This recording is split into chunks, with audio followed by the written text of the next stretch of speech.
Madame, Monsieur, bonsoir. Depuis quelques jours, le procès des biens mal acquis se déroule à nouveau en France. Sur le banc des accusés, Théodorin Obiang, le vice-président équato-guinéen, à qui la justice française reproche d'avoir acquis de manière illicite nombre de biens, dont des véhicules et des appartements. Des questions se posent tout de même. Est-ce du ressort de la France de mener ce type de procès? Au fond, si la Guinée équatoriale a mis ses biens sur son compte, pourquoi ce procès se poursuit-il? En fin de compte, si ces biens déjà saisis étaient maintenus en cet état et vendus, à qui irait le produit de leur vente? Deux personnalités nous permettent d'illustrer, d'examiner ce thème ce soir. Avec nous, Maître Robert Fojou, bonsoir. Bonsoir. Vous êtes avocat au barreau du Cameroun. Effectivement. Alors vous vous occupez aussi des questions pénales, si on peut dire. Oui, au Cameroun, l'avocat est généraliste par nature, mais avec des compétences multiples, dont les aspects purement relatifs aux infractions pénales, notamment à caractère international, comme le cas qui est sujet à débat ce soir. Mais vous avez également été dans des juridictions internationales, notamment. Oui, à la Cour pénale internationale, oui, on a observé avec une autre montée, j'allais dire, en puissance des poursuites contre les dirigeants africains, un engouement pour nous autres conseils africains d'aller où sont jugés nos concitoyens, nos compatriotes, les Africains également, pour que la justice ne soit pas seulement dite en notre... que la justice soit dite en notre absence, mais que nous soyons présents sur le théâtre des opérations. Merci d'avoir accepté notre invitation, Maître Robert Fojou. Je vous remercie de m'avoir invité. Avec vous ce soir, Théophile Yengemoyo, bonsoir. Bonsoir. Vous êtes le président du mouvement citoyen, MOSI. C'est cela. Voilà. Mais vous êtes également connu pour votre tropisme en matière de panafricanisme, c'est ça? Vous êtes le chantre quelque part de la promotion des idées de Oumi Obé et de tous les grands leaders panafricanistes. Oui, le mouvement citoyen, le MOSI, est un mouvement panafricaniste qui a été mis sur pied par des nationalistes. Effectivement, nous sommes les descendants, nous sommes porteurs des idées de nos nationalistes, avec d'autres partis. À l'instar du MANIDEM, nous avons formé un front panafricaniste. À Yaoundé déjà, j'ai mis sur pied un Panthéon, le Panthéon du panafricanisme. C'est à la Montagne Rouge où nous recevons la jeunesse camerounaise intéressée par les idées nationalistes et panafricanistes. À ce sujet, le procès de Paris contre un État africain, un ministre africain, nous intéresse à double titre. D'abord parce qu'il s'agit là d'un procès contre les biens mal acquis. Et en plus, biens mal acquis, paraît-il, nous en reviendrons, par des Africains. Donc cela nous intéresse énormément. D'accord, merci d'avoir accepté notre invitation, Théophile Yengemoyo. Première question, à qui veut la prendre? Alors, de manière générale, quel est le regard que vous jetez sur ce procès? Peut-être Maître Fojou, vous prenez la parole en premier. Bon, disons qu'il faut situer les faits dans un contexte, j'allais dire, qui est né dès les années 2000, avec la montée en puissance de ce qu'on appelait les compétences universelles qui touchaient aux crimes, d'abord de génocide et de traitements inhumains. On a amorcé avec la convention de Mérida, signée au Mexique en 2003, avec la lutte contre la corruption et le blanchiment des capitaux. Donc aujourd'hui, il y a 181 États qui ont ratifié, à la fin du mois de décembre 2016, il y a 181 États et organisations internationales qui ont effectivement ratifié la convention de Mérida contre le blanchiment d'argent et la corruption. Donc, si on se situe dans ce contexte mondial de répression des actes, j'allais dire, qui portent atteinte à la fortune publique, alors on va bien comprendre pourquoi le procès au bien, qui est né, il faut le dire, en 2007 en France, avec les procès dirigés contre, disons, les plaintes, les premières plaintes déposées contre 3 dirigeants africains, oui. la famille Obiang en Guinée équatoriale, la famille Sassou au Congo, et la famille Oma Bongo Ndimba au Gabon. Notez que depuis 2010, il y a également l'Angola, Isabella qui s'est ajoutée dans Dos Santos, la fille du chef d'État qui est aujourd'hui angolais, la femme la plus riche d'Afrique. Donc, tout simplement par le privilège de naissance, disent certains, mais pas la compétence, dit le père. Donc, voilà le contexte dans lequel plusieurs organisations internationales, vu le niveau de pauvreté, j'allais dire, des populations africaines, et vu la fortune amassée par ces familles, grosso modo, après des enquêtes, j'allais dire, de ces organisations internationales, Sherpa, Transparency International, Attaque et bien sûr Survie et bien sûr des opposants qui se sont engouffrés dans la brèche. Il y a donc eu ces plaintes qui ont été déposées, qui ont connu des traitements jusqu'à arriver, j'allais dire, au cas Obiang qui, assez curieusement, est le seul ouvert sur tous ceux que nous venons de citer. Les autres ont un peu mystérieusement disparu devant la justice. On a enterré les dossiers ou quoi? Je n'ai pas connaissance du traitement qui est fait devant les juridictions françaises. Sans doute, ils sont encore en cours d'instruction. Notons que ces affaires datent de 2007 et qu'avec le procès Obiang, il y a eu des rebondissements jusqu'à l'ouverture du procès au fond tel qu'on le connaît depuis lundi dernier. Mais laissons voir, probablement, peut-être il y aura la suite de ces procès. Ok, merci. Alors, Théophile Yingam Moyo, ce procès, depuis son commencement, alors, est-il compréhensible que des organisations, des ONG puissent mener des enquêtes pour traduire en justice des chefs d'État comme cela s'est fait? Non, vous savez, les ONG qui sont souvent les émanations de certaines partis ou mouvements politiques en Europe ont le droit de circuler comme ils veulent dans les pays africains, de mener les enquêtes et de retourner à la métropole dire ce qu'ils ont vu et comment ils l'analysent.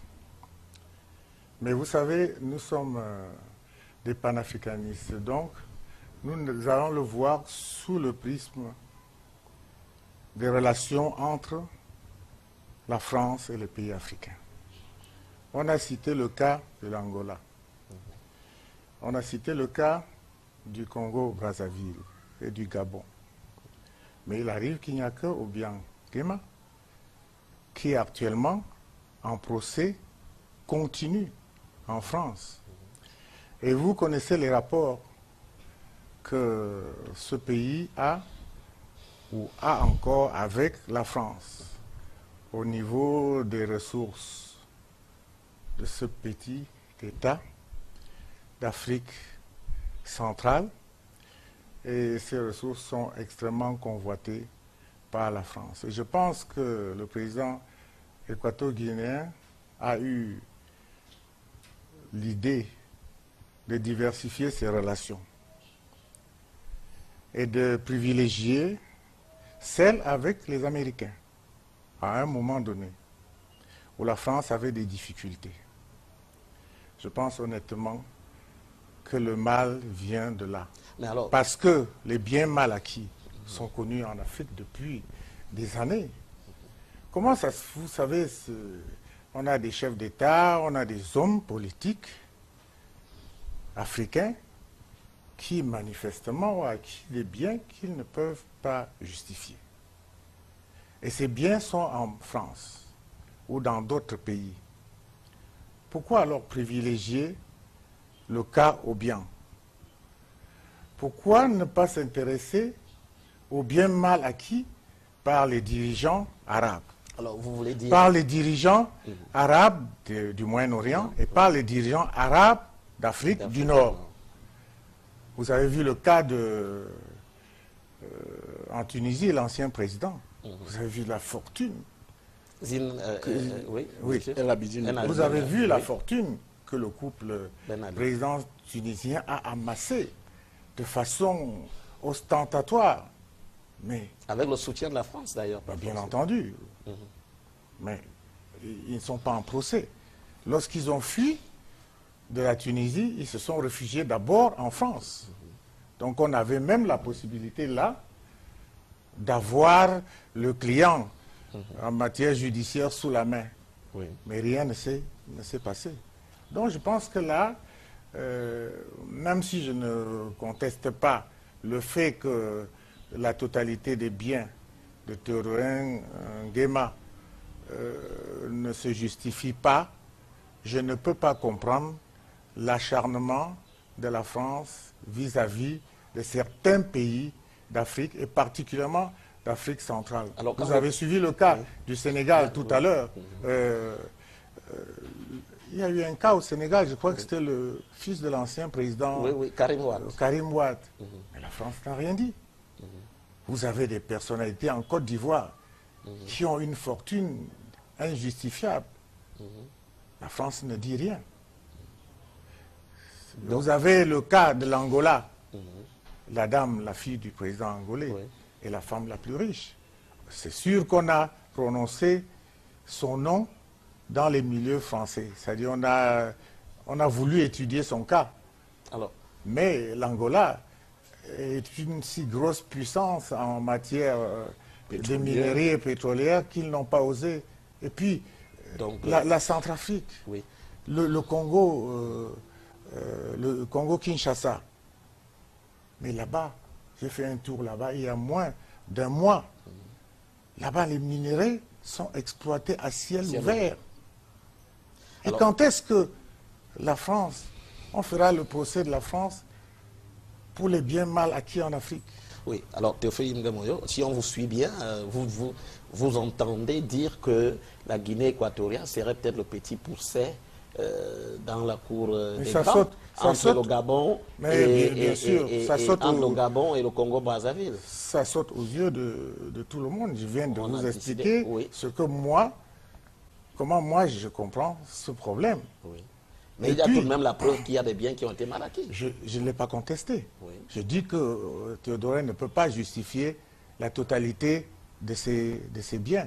Mais qu'il y a bien des chefs d'État, il y a bien d'hommes politiques camerounais, et même chez nous, qui ne peuvent pas, on l'a vu, il n'y a même pas 2 ou 3 mois, il y a des hommes politiques ici au Cameroun qui ne peuvent pas justifier leurs biens. Mais je dis qu'il y a une attitude assez condescendante de la France vis-à-vis de l'Afrique, en dehors du procès de Nguema. Je pense que beaucoup de biens africains ont été mal acquis et se retrouvent en France, parce qu'au fond, lorsqu'on fait l'analyse, le Cameroun a même déjà posé certains problèmes, celui du recel. Où se trouvent ces biens? Où se sont trouvés ces biens depuis des années dans les banques françaises? Vous prenez quelqu'un comme Théodorin qui part de l'Afrique, il va en France, il achète un immeuble à près de 600 milliards. C'est le prix de francs CFA. Oui, 600 milliards. C'est le prix qu'on a annoncé. Mais vous savez comment on achète un bien? Maître va nous le dire tout à l'heure. Vous ne rentrez pas, ce n'est pas des arachides qu'on achète. Il a bien acheté cet immeuble. Il a bien acheté ses voitures. Et une fois qu'il a fait tous ces achats, c'est à un moment donné, quelques années plus tard, qu'on se rend compte que, mais ce monsieur, où est-ce qu'il a pris l'argent pour acheter tout ça? Donc pour vous, il est clair qu'il s'agit d'une cabale. Mais il y a surtout un problème. Et je pense que les avocats africains devraient soulever ce problème-là et ils peuvent attaquer certains pays européens pour recel. Ça tombe très bien ce soir, puisque recel nous avons un avocat recel de biens mal acquis. Recel de biens mal acquis. Bien sûr. Alors vous nous évoquiez tout à l'heure à l'entame de ce débat, Maître Fojou, vous évoquiez la compétence universelle. Alors, donc, ce procès, de ce point de vue-là, peut-il se justifier parce qu'on estime que des biens ont été mal acquis? Et comment, dans ce cas-là, la procédure se déroule-t-elle? Je vais commencer par la fin, c'est-à-dire sur ce qu'a dit le président Yinga. Et il faut noter, et vous avez suivi comme nous le reportage sur ce qui se passe, les investissements africains au Canada. Oui. Il y a le programme canadien que tout le monde connaît qui pousse les Africains à investir au Canada. Et dans le reportage que nous avons tous vu ces derniers temps sur les réseaux sociaux, il s'agit des investissements immobiliers de la plus haute importance. C'est ce qui signifie qu'on a laissé volontairement amasser des disons, distraire de l'argent de l'Afrique pour faire développer le Canada. On laisse faire. Et la fin de ce reportage que nous avons suivi, on dit que l'État canadien n'a pas réagi pour le moment. On attend donc que les fonds puissent évoluer, être capitalisés pour que enfin s'ouvre le procès des biens mal acquis, sans doute pour les investissements qui sont aujourd'hui, j'allais dire, promus au Canada sur la base des sommes colossales qui sont distraites de l'Afrique. Mais ça, c'est le contexte, j'allais dire, politique. La manipulation politique, il faut qu'on se rende compte que cela existe. C'est-à-dire, vous avez posé la question de savoir pourquoi pas l'Angola, pourquoi la Guinée équatoriale. C'est un fait politique. Effectivement, il faut à un moment donné une volonté politique, même chez nous, pour que l'opération Hyperfier se déclenche, il faut une volonté politique. Même en France, il faut une volonté politique pour que la machine judiciaire se mette en place. Vous parlez de la France, justement, avec la loi sur la moralisation qui tourne court, là. Absolument. Vous avez dû... M. Bayrou s'en est allé. Vous avez compris. Madame de Sarnez et Madame vous avez donc compris que, terminé. effectivement, à un certain moment, la machine judiciaire obéit à la façon dont le paysage politique se dessine, y compris la carte sur le continent africain. La Guinée équatoriale constitue aujourd'hui la poule aux yeux d'or. C'est notre petit Qatar, mais personne ne se soucie de ce qui se passe au Qatar. Le travail au noir. Vous avez vu, personne ne se soucie, personne n'est poursuivi. Mais si c'est pour que QSI investisse pour le Paris Saint-Germain, on est tous au stade, le dimanche on applaudit. On lui demande pas. Mais revenons au contexte pour dire que on peut se plaindre en tant qu'Africain que des procès pareils aient lieu. Mais en tant qu'avocat, il faut qu'on revienne à ce qui peut justifier... On remet le droit au centre du débat. Le débat pour les poursuites engagées par l'État français ou par les associations, pour être plus précis, parce que ce n'est pas l'État français, les associations, et qu'elles se sont grevées des associations équato-guinéennes et même des partis politiques manipulés depuis Madrid, ce procès, pour qu'il se déroule, pour qu'il s'ouvre comme il s'est ouvert l'autre jour, il a fallu que des voies de recours soient épuisées et que la Cour de cassation française se prononce sur la possibilité de poursuivre M. Théodorin.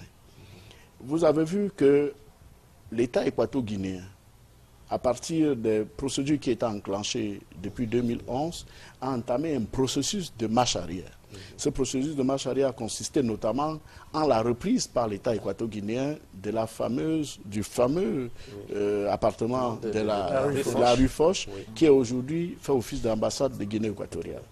La Cour internationale de justice, dans son arrêt le 7 décembre dernier, a justement demandé à la France de tout faire en jugeant, parce qu'elle donne l'autorisation. Le procès aurait pu s'arrêter. Oui. Non. Absolument Je vous explique. Donc, la Cour internationale de justice s'est déclarée incompétente à stopper le processus, mais a demandé à la France de respecter l'immunité diplomatique de son ambassade située à l'avenue Foch. Donc, pour préserver, j'allais dire, des documents, imaginez une perquisition dans une ambassade, ce qui est interdit par la Convention de Vienne, on ne peut pas rentrer dans une ambassade parce que les documents peuvent être confidentiels, même si son acquisition antérieure avait été faite par M. Théodorin, qui l'a récédé à l'État de Guinée équatoriale. Voilà un peu où l'État de Guinée équatoriale a marqué des points en empêchant pour le moment la saisine ou de l'ambassade, de ce qui sert d'office à l'ambassade de Guinée équatoriale et qui était l'ancienne, j'allais dire, appartement privé de M. Théodorin. Sur les biens qui ont été saisis, les véhicules et tous les autres, ils ont été déjà vendus. Il faut le préciser. Voilà, ils ont déjà été vendus. Ils ont déjà été vendus, c'est-à-dire c'est une opération après coup, parce qu'on a vendu tous ces biens qui valaient des centaines de millions d'euros à 28 millions d'euros. Vous voyez qu'il y a une volonté aussi de ne pas faire que le patrimoine... revienne de la Guinée équatoriale, lui revienne, si c'était l'intention. Voilà, vous comprenez, ça me gêne, parce que je dis... Surtout qui a acheté. Qui a acheté? Ce n'est pas très clair. On a vendu ces biens aux enchères avant l'ouverture du procès. Donc, le procès maintenant va donner lieu certainement à une condamnation. le verdict c'est pour le 6 juillet. Ne vous étonnez pas qu'on arrive à une condamnation, puisque la Cour de cassation française a estimé que M. Théodorin pouvait être poursuivi puisque ces biens avaient été acquis à des fins personnelles et non en qualité de vice-président de Guinée équatoriale, qui aurait pu faire mettre en place le processus de l'immunité diplomatique. Mais prenons l'exemple, les États-Unis ont fait la même chose. En ce qui concerne Théodorin, il y avait 70 millions de dollars de biens saisis aux États-Unis qui appartenaient à M. Théodorin, y compris la fameuse paire de gants avec des métaux incrustés de Michael Jackson que nous avons tous vus dans les films. Imaginez un patrimoine, j'allais dire immémorial de la culture qui se retrouve à Malabo. Mais bon, c'est le plaisir, peut-être pour son plaisir personnel, mais qui ont tous été saisis. Et la justice américaine qui prévoit le principe de la transaction qu'on a introduit chez nous un peu dans le processus des reparations éperviers, a décidé d'abandonner les poursuites contre 30 millions de dollars, dont les 30 millions de dollars. On a donc laissé au profit de M. Théodorin aux États-Unis 40 millions de dollars. Mais comment se gèrent les 30 millions de dollars qui sont le fruit de la vente par l'État américain? Il y a 20 millions de dollars qui, soit dit en passant, seront remises aux associations caritatives en vue d'être redéployées en Guinée équatoriale. Pensez-vous un seul instant ce que cet argent est en train de produire au profit du Trésor américain? Ce n'est pas pour le moment au profit des populations de Guinée équatoriale. Les 10 millions de dollars restants seront réinvestis par le Trésor américain parce que c'était des amendes au profit des gouvernements selon la période. Vous comprenez donc... sous forme de prêt. Sous forme de prêt peut-être. C'est là pour l'avenir, même dans pour l'avenir, mais évidemment, je ne suis pas sûr que lorsque la famille Obiang sera au pouvoir, le Trésor américain va reverser les 10 millions. Dans tous les cas, le Trésor américain, comme le Trésor français, c'est sucre sur la bête. En réalité, blanc bonnet. La France, comme les États-Unis... En réalité, ils tirent tous le bénéfice, un bénéfice actif de ces revenus que nous aurions souhaité voir réinvestis en Afrique. Nous aurions souhaité qu'on demande, par exemple, à M. Obiang, vendez et remettez cet argent à des fonds d'investissement de votre pays. D'ailleurs, la Guinée équatoriale est en train de penser à la création d'un fonds d'investissement, notamment, pour pouvoir gérer ce genre de situation qui résulte aussi de la... Vous avez vu, de l'appétit ou de la jeunesse flamboyante du vice-président Obiang. La Suisse a procédé en novembre dernier à la saisine de 11 véhicules. 11 véhicules sur l'aéroport de Genève qui étaient à destination de Malabo. Je doute fort que les rues de Malabo à Bébéine puissent permettre que tous ces véhicules puissent rouler. Nous sommes d'accord que c'est des petites folies qui sont arrivées. Mais la Suisse a saisi tous ces véhicules. Et qu'est-ce qu'on en a fait? Et ils sont maintenant en attente. C'est pour vous dire, on laisse acheter, le bénéfice rentre dans le trésor suisse, et ensuite on saisit les véhicules. Ni M. Obiang, ni l'Afrique, ni les populations de Guinée équatoriale, dont on dit qu'ils vivent au-dessus de ce peuple, n'ont pas le retour immédiat de ce qui a été saisi. Les véhicules ont été saisis, on attend de voir ce qu'il sera fait par le procureur général de Suisse, fédéral de Suisse, mais attendez-vous sans doute qu'il y ait un autre procès de l'autre côté contre M. Obiang. Mais c'est un véritable rouleau compresseur finalement. Si l'autre objectif, on peut deviner. Les États-Unis, les États-Unis ne sont on peut deviner. Aisément, je parle en présence d'un éminent homme politique, que l'un des objectifs vise aussi à empêcher la cession au pouvoir de M. Théodorin. Je le dis. Il y a là derrière un coup politique aussi. Naturellement, tout est calculé. Oui. Et donc c'est bien ce que vous agréez là, à ce que dit... je ne vois pas d'obstacle majeur sur la route de Théodoro pour accéder au pouvoir. Que ce soit la France ou les Américains, à moins qu'ils ne tentent un coup d'État. Donc Séverin Moto, qui était l'opposant le plus farouche basé à Madrid, il n'est plus un danger pour Théodora. Là, c'est terminé. Là. Mais écoutez, pour vous revenir sur Séverin, vous avez vu que dans la liste des témoins qui ont été cités pour comparaître à Paris, il y a M. Simon Mann. Oui, Simon Mann qui était dans le coup d'État, qui a dirigé été par Séverin Moto, absolument, et qui devait déposer Théodora Obiang. Et voilà, qui a connu son échec grâce à M. Mugabe. Voilà, donc comprenez que c'est pour ça que je disais, sous toute réserve, c'est-à-dire que je mélange du doigt de la politique, mais que derrière, ce que nous pouvons apprécier en tant que juristes sur la volonté d'assainir les mœurs pour nos dirigeants, c'est-à-dire en ce qui concerne la manipulation du trésor, il y a aussi une volonté politique de continuer à gérer d'une certaine manière et de manipuler l'arrivée ou la cession au pouvoir de certaines personnes. Alors, on n'est pas contre, mais il faudrait aussi que nos dirigeants comprennent qu'il faut faire attention, qu'on réinvestisse chez nous, qu'on investisse chez nous et qu'on cesse d'aller remplir les trésors étrangers, parce que tout ce qu'on investit à l'étranger, il s'en accapare par la suite. Tous les biens saisis à M. Obiang, je suis convaincu, fructifient davantage le trésor français que le trésor de Guinée équatoriale. Mais on a laissé faire, on a laissé acheter. Aujourd'hui, il y a un système qui a été mis en place qu'on appelle les logiciels anti-money laundering, qui sont faits pour traquer toute forme d'enrichissement illicite. C'est-à-dire c'est un logiciel qui est auprès des institutions financières qui disent, par exemple, ce n'est qu'un exemple, Monsieur le Président, que le compte de telle personnalité a subi une variation, j'allais dire injustifiée. Oui, dans un délai. Et puis ça permet qu'on puisse traquer pour l'origine. Ce logiciel, aujourd'hui, permet à toutes les organisations financières internationales de traquer des revenus suspects. L'ANIF au Cameroun utilise le même système, c'est-à-dire à un certain seuil de revenus, vous devez pouvoir déclarer l'origine. Nous pensons que ce mécanisme va permettre, comme on observe d'ailleurs dans notre paysage, un boom de réinvestissement de fonds qui étaient à l'époque déposés en Suisse dans les comptes numérotés et qu'aucun dirigeant africain n'a pu pouvoir récupérer parce que c'était... Absolument. Voilà. Alors, donc c'est l'autre avantage, c'est ce côté avantageux de ce procès dont on parle. Alors, Théophile Yengem Moyo, un coup politique, mais je voudrais dire que ce qui arrive à Théodora Obiang actuellement, on parle de ce coup, d'une volonté peut-être politique qui se cache derrière ce procès. Mais est-ce que vous ne pensez pas, est-ce que vous ne craignez pas que, comme d'autres leaders africains, on en parlait tout à l'heure, qui ont subi un sort pareil de la part de l'Occident, ce soit aussi le cas qui soit annoncé pour Théodora avec ce procès?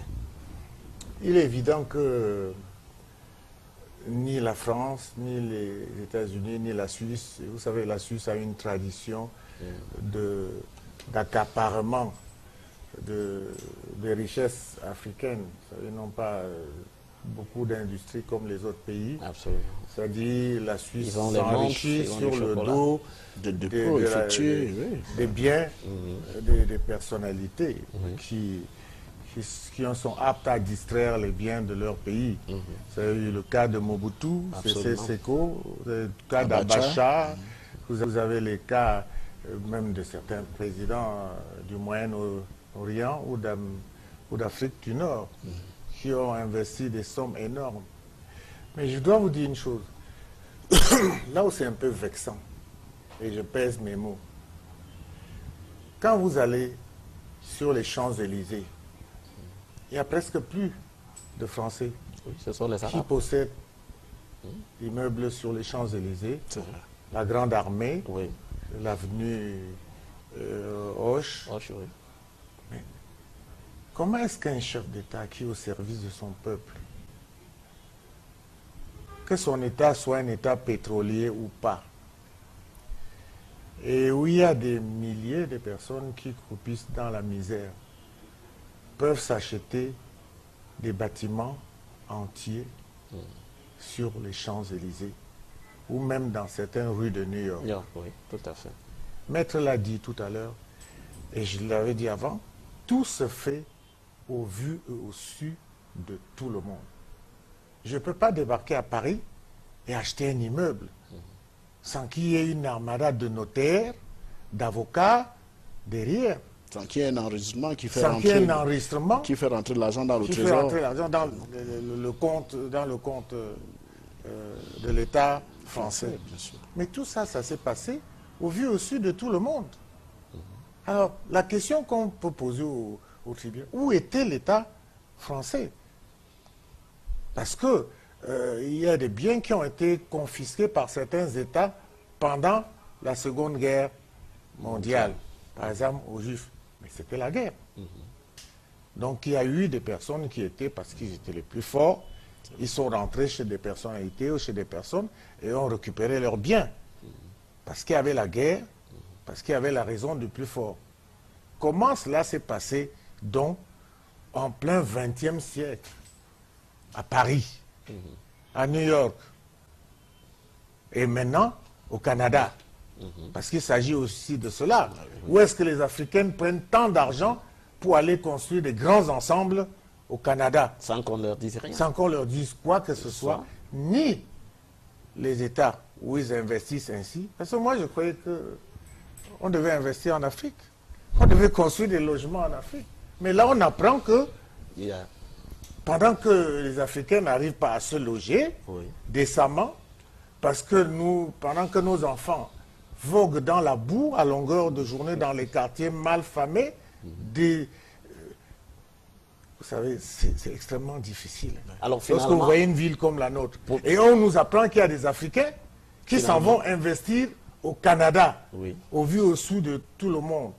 Peut-être qu'ils font partie, peut-être qu'ils sont Canadiens. Oui, finalement, pour vous, Théophile Mdemoyo, ce qui est en cause, ce n'est pas tant le fait qu'on investisse, qu'on ait volé de l'argent, ou qu'on l'ait acquis de manière illicite, mais c'est plutôt le fait que les Occidentaux, eux, laissent les Africains aller investir en fermant les yeux. Non. Est-ce que les deux se valent sur la balance? Non, ce n'est pas ce que j'ai dit. Absolument, je vous écoute. Le mouvement citoyen Le Mossi est un mouvement nationaliste. Nous ne sommes pas pour la prévarication. Absolument. Nous ne sommes pas pour que les gens prennent plus qu'ils ne peuvent en manger à table. Vous comprenez? Lorsque vous avez un enfant à table et que la maman vient servir à manger, il y a un qui veut prendre pour 3 personnes, vous devez taper les mains sur la table et dire, mais il y a les autres qui ne sont pas rentrés de l'école, et les autres qui vont manger. Mais ici, c'est la cour du roi Péto, dans tous nos pays. Mais je me disais que la France, en tant que pays tutelle, devrait dire, oh là, vous exagérez. Vous n'avez pas à ramener l'argent que vous prenez dans vos pays pour venir investir ici. Au lieu de ça, la France laisse faire. C'est pour ça que j'ai traité la France d'État receleur. C'est le recel. Quand vous achetez un poste radio au quartier qui a été volé quelque part, ici au Cameroun, si on vous attrape, vous risquez autant que le voleur. Oui, sinon plus. C'est ça le recel. Et tous les biens, disons l'équato-guinéen, pour que les Français comprennent bien, puisqu'ils disent que les biens d'Obiangema, actuellement, c'est les biens de la Guinée équatoriale. Même s'ils ne sont pas prêts à rendre ces biens à la Guinée équatoriale, ces biens sont dans un état de recel par la France. Et ce que les Africains doivent exiger, c'est qu'on récupère, qu'ils ne le remettent pas à Théodorin. On reviendra dessus. Vous comprenez? Qu'ils ne le remettent pas, mais qu'ils les remettent, c'est ce que Maître a dit tout à l'heure. Mais les Américains, qu'ils remettent ça, ou bien qu'ils vendent, mais qu'ils remettent l'argent en Guinée équatoriale. Il y a eu un système d'investissement en Afrique, les fameux CDE. Donc on peut appliquer... Le contrat de désendettement. Bien sûr, on peut appliquer tout un système. Ça veut dire, qu'est-ce que vous avez comme investissement à faire? Il y a une université à construire à Bertois. Il y a un pont à construire sur le Chari. Ça, c'est le Cameroun qui le dit. Alors on vient et on construit le pont sur le Chari avec les biens qu'ils ont confisqués. C'est ça. Mais ce n'est pas ça le cas. Le destin de l'argent.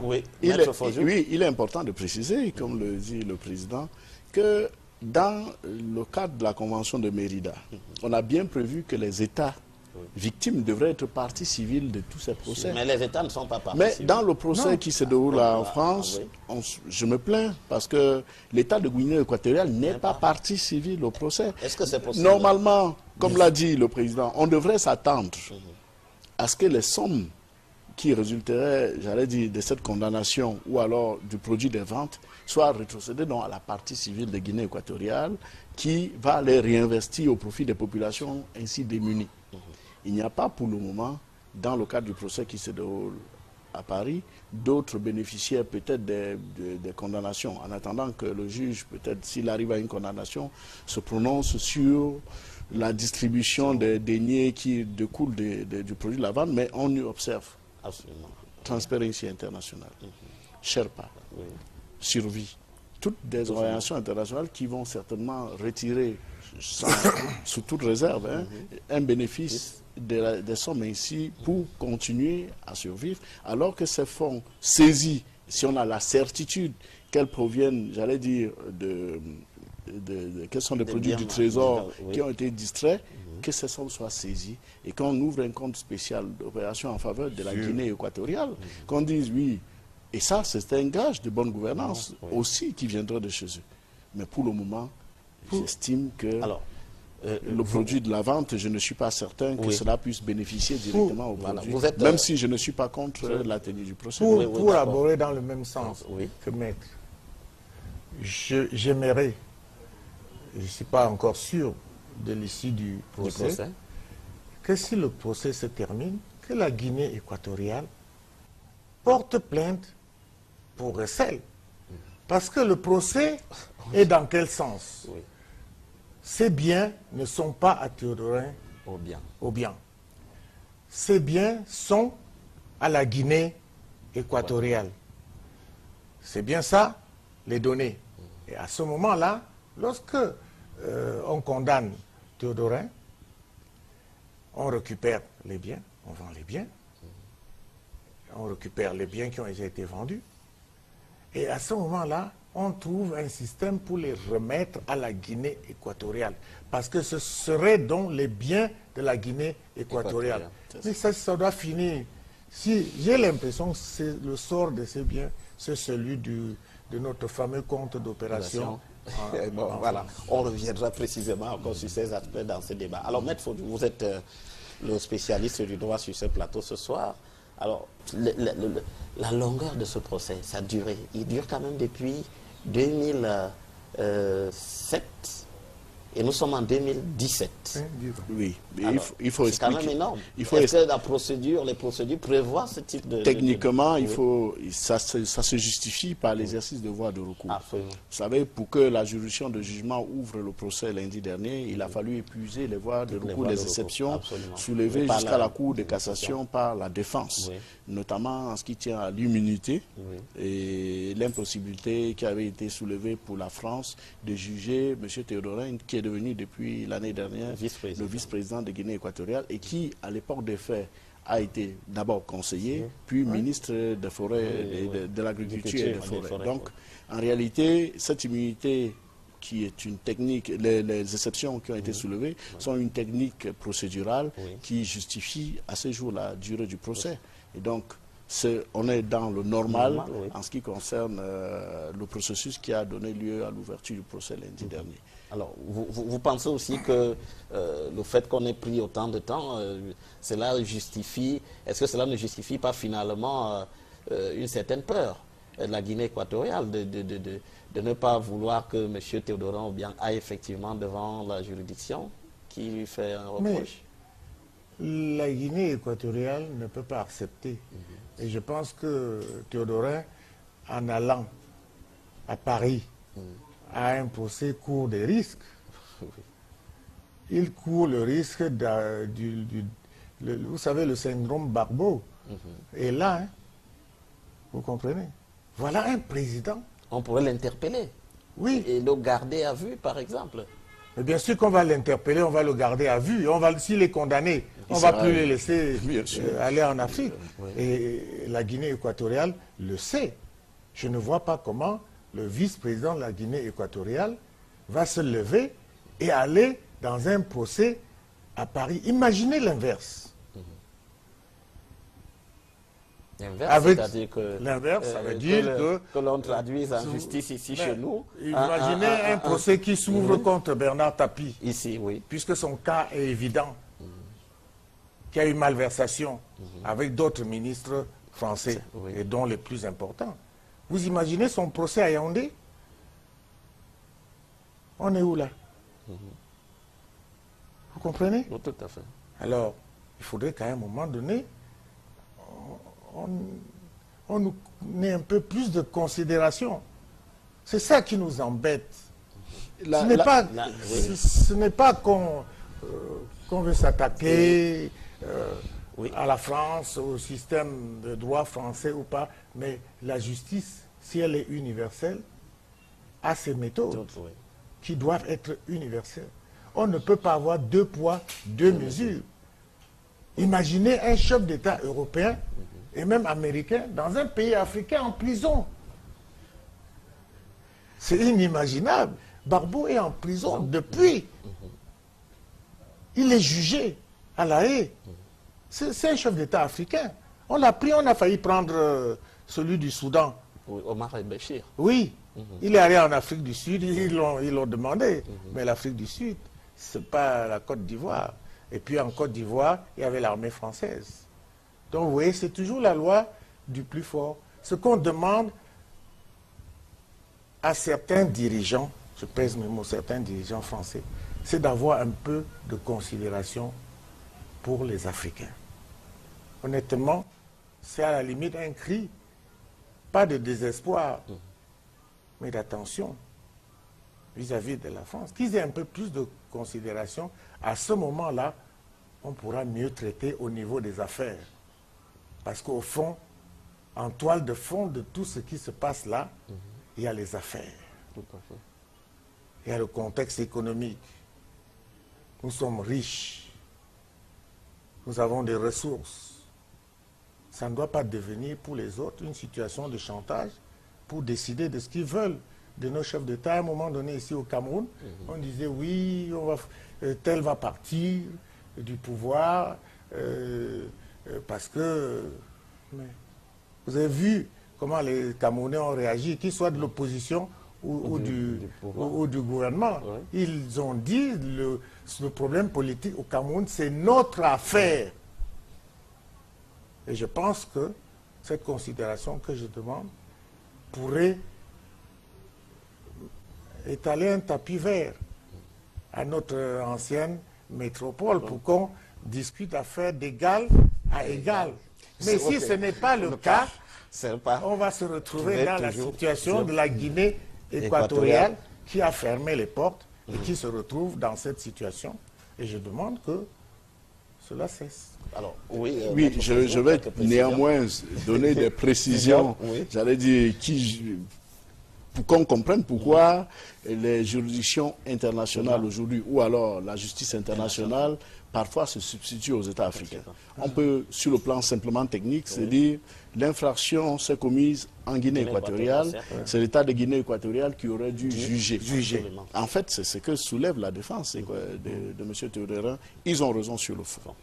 Maintenant, sur la forme et la mise en branle d'un procès, on se retrouve avec ce qu'on a constaté dans le cadre du procès Gbagbo ou de l'affaire Hissène Habré, et ainsi de suite, avec les cours africaines spéciales qui l'ont jugé à Dakar.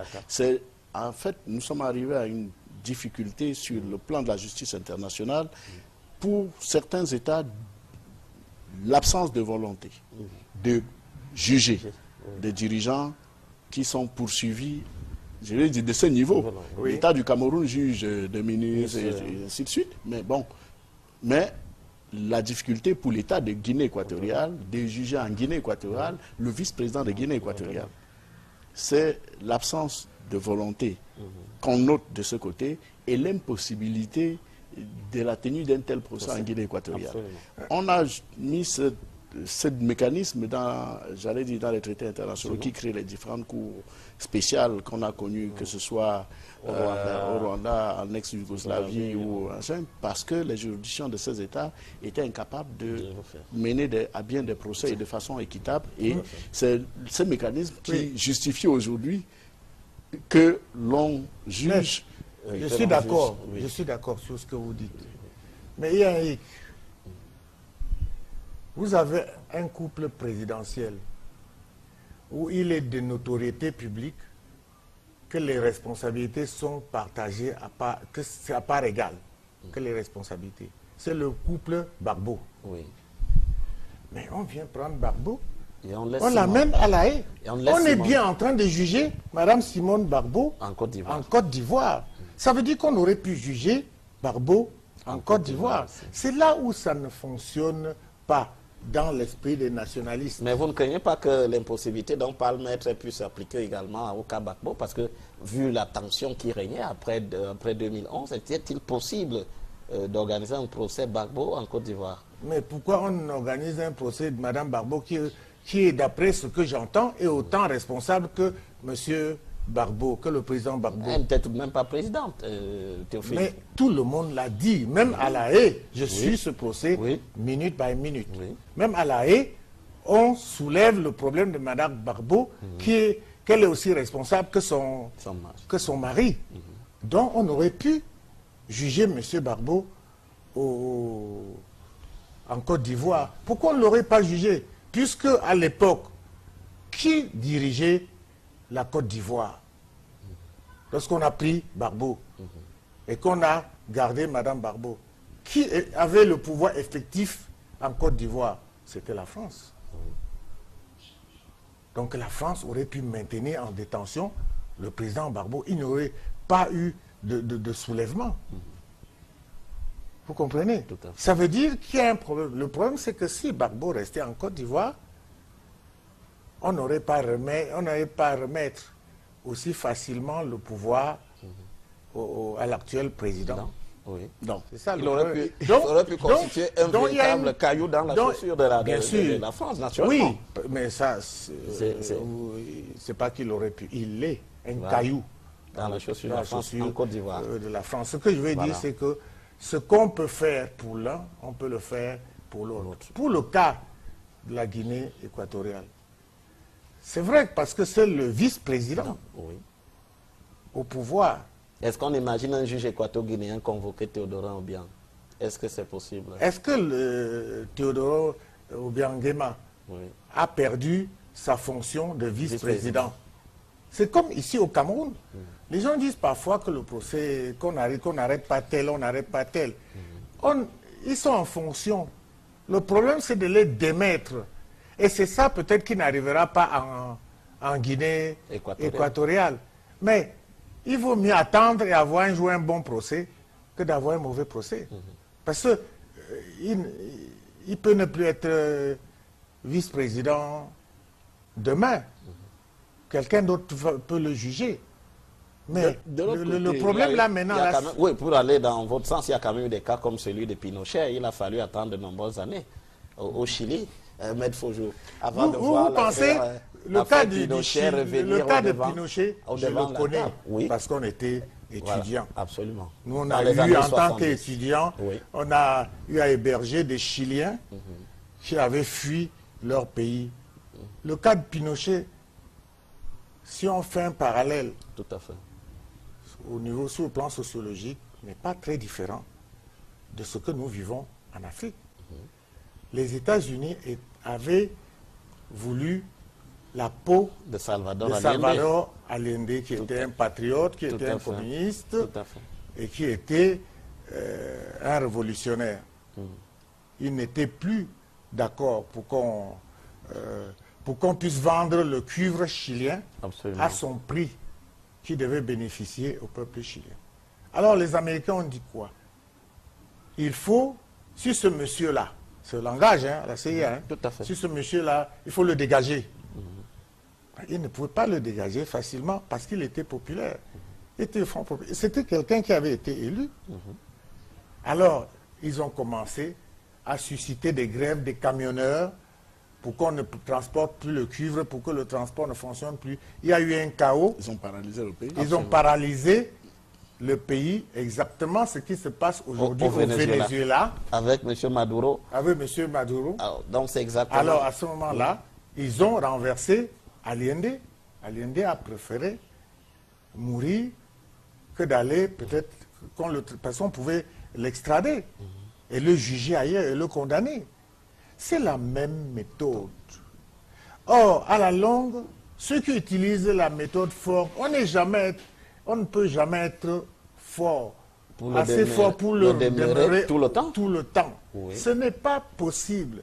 Il faut que certains chefs d'État de ces pays-là, qui lisent, qui se cultivent. Ils ne le sont pas. Sinon, ils n'auraient pas. Prenez les Américains. Avec toute cette armada de conseillers qu'ils ont. Mais non, ils ont des intérêts oui. qui sont au-dessus de la culture, de leur absolument. culture. C'est oui. ça le véritable problème. Parce que sinon, ils ne feraient pas certaines choses. Qui gagne sur le pétrole vénézuélien? Est-ce qu'ils savent quel est le régime qui va sortir de là? Un militaire peut prendre le pouvoir. Demain, il sera plus difficile à battre que Maduro. Et ils ne savent pas. Les Russes, sur le plan international, ce n'est plus la Russie d'il y a 10 ans. Vous comprenez? Sinon, Maduro ne serait plus chef d'État. C'est ça le véritable problème. On demande aux gens, mais quand vous êtes à la maison et vous faites la guerre à votre femme tous les jours, vous allez continuer jusqu'à quand? C'est elle qui fait à manger. C'est elle qui soigne les enfants. Vous allez au boulot, vous retournez, vous l'engueulez. Elle va se demander un jour, mais qu'est-ce que ce monsieur veut? À partir de ce moment, elle dit, mais il n'a qu'à m'engueuler comme il veut, je me tais. Vous allez vivre comme ça combien d'années? Qu'est-ce qu'on veut au Venezuela? C'est le pays qui a le plus de pétrole dans cette zone-là. Et qu'est-ce qu'on veut à Théodorin Obiang? Non. C'est aussi la... C'est pas pareil. On sait ce qu'on veut. Mais ici, là, ils sont à la porte des États-Unis. Oui. Ils ne sont pas sûrs de gagner. Absolument. Parce que le pétrole là, les Américains veulent de ce pétrole là. Ils peuvent même mettre un opposant à Maduro au pouvoir. Mais vous savez, les Sud-Américains, ils ont une culture de la révolution. Absolument. Vous ne savez jamais ce que vous avez au bout de la rue. Vous comprenez? Est-ce que vous savez que quelqu'un comme Chavez pouvait venir au Venezuela et bouleverser tout l'échiquier politique de l'Amérique centrale? Vous savez qui va arriver à Cuba? On s'est dit après Raúl Castro, non, après Fidel Castro, oui. C'est fini, les Américains vont marcher sur Cuba. Ce n'est pas arrivé. C'est un petit pays comme ça, mais qui a un gros cœur, comme on dit chez nous. Mais, mais tous ces cas que vous donnez, Théophile Nguema-Oyo, mais on voit bien que l'Afrique ne suit pas ce chemin. Est-ce qu'il y a cette capacité pour utiliser un mot très à la mode au Cameroun, cette capacité de résilience? Si on ne veut pas écouter le mouvement citoyen, si on ne veut pas écouter le front, ça veut dire qu'on veut que les Occidentaux puissent nous utiliser comme des pions. C'est-à-dire on enlève celui-ci, on met celui-là. Et puis, ils prennent tout ce qu'ils peuvent prendre, ils s'en vont, et nous restons pauvres. Tu vas au village, ta maman, quand des grands-mères au village, tu lui donnes 1000 francs, mais elle te prend pour un dieu. Au Cameroun, le plus gros gisement de diamants du monde, vous êtes au courant, non? Il est quand même exploité, non? Non, vous êtes au courant. Pour parler du diamant, il y a eu un scandale en Corée sur le diamant camerounais, en Corée du Sud, mais pas au Cameroun, sur le diamant camerounais. Mais alors la faute à qui finalement? Peut-être c'est aussi quelque part ce qui justifie ce procès contre Théodorin Obiang dont nous parlons exactement. C'est pour dire aux Camerounais, à la jeunesse camerounaise, adhérer au mouvement citoyen. Venez nous rejoindre. Et on va vous expliquer comment fonctionne la politique et pourquoi nous allons toujours rester derrière si nous ne voulons pas avancer. Oui, pour revenir, parce qu'il faut revenir dans le thème du débat, il faut... C'est le thème.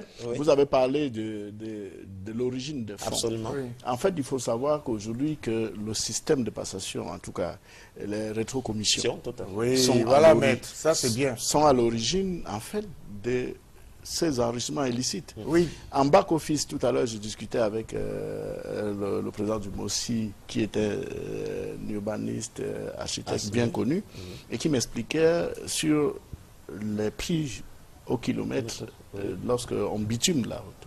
Généralement, en Afrique, on observe qu'il y a un surcoût, n'est-ce pas, sur qui sont sur les surfacturations qui justifient des rétrocommissions. Nous avons en France l'affaire Karachi. Absolument. Avec les surcommissions qui ont donné lieu à la mise en examen bientôt et des de poursuites M. Balladur. Mais qui ont coûté la vie et qui à ont une coûté dizaine la d'ingénieurs français. Exact, parce que Voilà.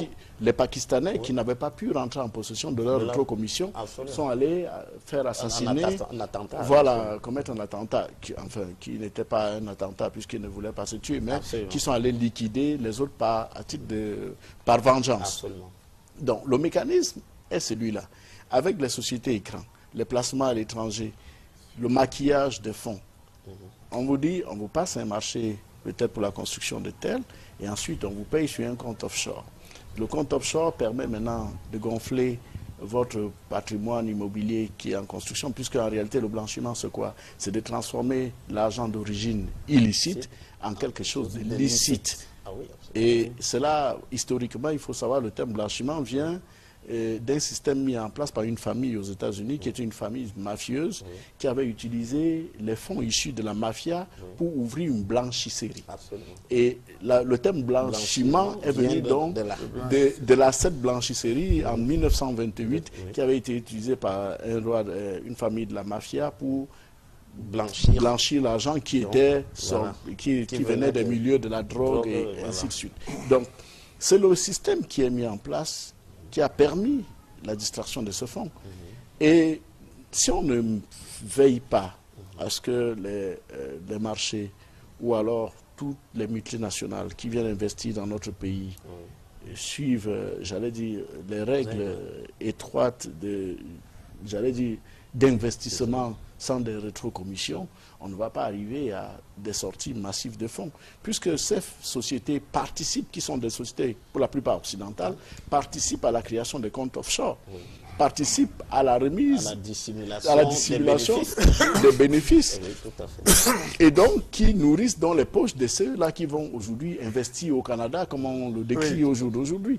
Donc il faut qu'on revienne à une gestion plus, plus orthodoxe, plus classique et qui soit plus rentable pour les populations africaines. Qu'un kilomètre de route, au lieu de coûter 10 milliards, coûte réellement les 800 millions qu'il devrait coûter, puisque le surplus est partagé entre les marchés. Donc, c'est un peu ce qui est reproché techniquement à M. Obiang, qui à l'époque, en tant que ministre de l'Agriculture et des Forêts, aurait, ça c'est en attendant que le jugement le démontre, aurait participé, à des systèmes de montage qui ont fait gonfler ses revenus à l'étranger, alors que, comme l'a dit le procureur américain dans l'affaire de la rétrocession des 30 millions de l'arrêt des poursuites, ses revenus annuels sont connus et plafonnés à 100 000 $. Oui. Alors, comment justifier donc qu'il a eu à 70 millions de dollars de revenus à 47 ans? Donc, c'est un peu sur ce genre de point que la procédure se tient. Et tenez-vous tranquille, pour que la justice américaine arrive à poursuivre M. Théodorin, il a fallu l'apport de la justice française. Ah, pour illustrer ce que dit Maître, à juste titre, si toute cette masse d'argent qui a permis d'acheter les biens, que ce soit les biens de Théodorin ou les biens d'Abacha, tout ça là, mais ils n'ont pas eu toute cette masse d'argent en euros là-bas qu'ils ont transporté dans l'avion, dans les mallettes pour aller acheter. C'est de l'argent qui n'a jamais quitté la France ou la Suisse ou les États-Unis. Exactement. Ici, là, dehors, j'en ai parlé. Mais comme personne ne veut m'écouter, 1 kilomètre d'autoroute sur la route Simalène-Yaoundé, c'est 15 milliards. 15 milliards. Est-ce que vous vous rendez compte? 1 kilomètre. Moi, j'étais aussi à l'école. Est-ce que c'est possible? J'enseigne toujours. Et vous avez, sur la route Yaoundé-Douala, c'est 4 millions. Oui, c'est 4 milliards Oui. le kilomètre. Vous comprenez? Alors, d'où vient cette différence? Oui, oui. Ce gap-là, il est important. Ce qui veut dire quoi? Excusez-vous. Ce qui veut dire que le gap là va se partager. Mais cet argent n'est pas là au Cameroun. Oui. Cet argent est ailleurs. Donc la redistribution se fait ailleurs. Cet argent ne vient pas ici. Donc en réalité, on peut même remettre en Oui. cause la thèse de bien mal acquis, qui consiste à penser qu'on La a thèse, pris cet argent de il la ne Guinée peut pas- équatoriale pour Oui, appauvrir la Guinée Non, équatoriale. et ces biens ne peuvent pas être mal acquis par une personne. Vous comprenez? Le gap là, je vais vous donner un exemple. En fait, qu'est-ce qui je paye vous le donne un marché? exemple. C'est le trésor, c'est le trésor du Je pays vous donne- qui sort les 15 milliards. Bon, si ce que monsieur Oui. Yimgan dit est valable, ça veut dire que c'est le trésor du pays qui paye. Oui. Et ça se redistribue Ça à se l'extérieur. redistribue ailleurs. Absolument. À travers des bénéfices. Je vous donne, donc c'est pas l'argent comme ça qu'on va distribuer. Je vous donne un exemple. D'où vient-il que je conçoive un immeuble? Je fais les études. Je l'évalue à 35 milliards. Et après, on me l'enlève sans aucune justification, parce que c'est moi. Et on le donne à quelqu'un d'autre pour aller le réaliser. Et on est à plus de 65 milliards aujourd'hui au Cameroun, le projet de l'Assemblée nationale. Alors comment ça se passe? C'est pas parce qu'on ne veut rien dire. Et ils sont dans des systèmes de manœuvre où même le président, lui, il va pas s'en rendre, il n'est pas là pour voir tout ça. Tout à fait. Ou quand il va s'en apercevoir, démêler à l'inverse sera tellement difficile, Oui. ça compliqué qu'il peut dire, bon, ça va. C'est fait. Mais vous prenez des avions qu'on achète, les stades, Oui. pour qu'on ne dise pas que je parle des choses que je ne connais pas. Mais en Guinée, au Gabon, on construit les stades à 30, 40 milliards. Chez nous, on est à Chez plus de nous, on 100 est à milliards. 150 Milliards. milliards pour préparer à la CAN. Et ils n'avancent même pas. Ils n'arrivent même pas à le faire. Vous donnez 10 fois plus d'argent à quelqu'un pour faire un boulot, il n'arrive pas à le faire. Et on pense qu'on va faire les stades de la CAN pour la CAN 2019. Vous savez ce que c'est fait? Il y a dans toute construction ce qu'on appelle les délais Tout à fait. incompressibles. Quand vous construisez une maison, il y a une dalle. La dalle qui est là, c'est 28 jours pour que ça sèche, pour que tu puisses Continuer. Vous comprenez, non? Oui. Alors, vous restez là chez vous, vous dormez, vous dites on va construire les stades. Vous avez construit en combien de temps? Et personne ne dit rien. Je vous dis que on ne peut pas construire les stades là pour la CAN. Qu'on revienne dans 2 ans, qu'ils me disent comment eux, ils ont appris ça plus que moi. Vous comprenez? C'est des problèmes techniques. Tout à fait. Nous Bon, sommes alors, dans exactement- tout ça, Oui. vous allez voir de l'argent filer. On dit, on est en train de faire le stade. Et après, on dit, il a pris du retard. Donc même ceux de 72 n'ont jamais été achevés. Mais non. Absolument. Ils n'ont jamais été achevés. On est là. On a même mis des gens en prison. Allez à l'Omnisport. Puisque l'Omnisport Vous voyez dit, les stades la annexes, ce vérification. n'est même pas l'éclairage. Bon. Bon, voilà, c'est ce type justement de mélange de mauvais genre qui amène des actes de corruption, peut-être sûr. qui nous amène aussi à ce procès Bien sûr, de c'est Théodorin ça. dont nous parlons ici aujourd'hui. Alors, question assez importante aussi dans cette affaire, qu'est-ce qui va se passer? C'est vrai qu'on n'a pas encore le prononcé du verdict, mais qu'est-ce qui va se passer? C'est-à-dire dans 2 cas de figure, si Théodorin n'est pas condamné, ou alors s'il est condamné, à quoi on doit s'attendre dans ce cas de figure? Il faut dire que la structuration des arguments des partis, vous avez dû observer que ce qui est demandé à Théodorin, même à son absence, c'est de prouver l'origine licite des fonds qui ont servi à acheter tous ces biens qui sont aujourd'hui. Mais que, à contrario, ce n'est pas la technique de la défense utilisée par les avocats de M. Théodorin qui ont utilisé ce que nous appelons la défense de rupture. Oui. La défense de rupture consiste à transporter le sujet et à le placer sur un autre terrain. Et le terrain sur lequel ils ont porté, naturellement, arrange l'africaniste, que le président Moyo, qui consiste à dire, vous le jugez parce qu'il est noir, vous le jugez parce qu'il est d'origine d'Afrique, vous le jugez parce qu'il est... D'ailleurs, l'un des avocats l'a dit l'autre jour, vous ne pouvez pas penser, vous ne pouvez pas imaginer un seul instant qu'on puisse juger le vice-président américain en Afrique. Donc, le débat qui est celui-là, vous voyez, la technique qui est utilisée n'est pas celle qui va tendre à dire que oui, les biens sont issus de tel machin et ainsi de suite. Et naturellement, ces exceptions, si on suit ce qui se passe d'ordinaire dans ce type de procès, vont conduire à une condamnation inévitable de M. Théodorin. Parce que non, disons que le système permet, puisque ces avocats comparaissent, il n'y a pas de défaut, il n'y a pas de contumace. Absolument, tout à fait. C'est ça, un procès, ils prennent la parole, le jugement est réputé contradictoire à son endroit, il est censé comparer par la personne de ces avocats. Et donc, on va probablement, sous toute réserve, en attendant le 6, arriver à un verdict qui soit celui de la condamnation. Certes, la défense a également demandé au tribunal, qui ne l'a pas accepté, d'ajourner le procès en attendant que la Cour de justice internationale se prononce sur le fond de la question de l'immunité. Absolument. La question de l'immunité qui prend du temps pour être jugée.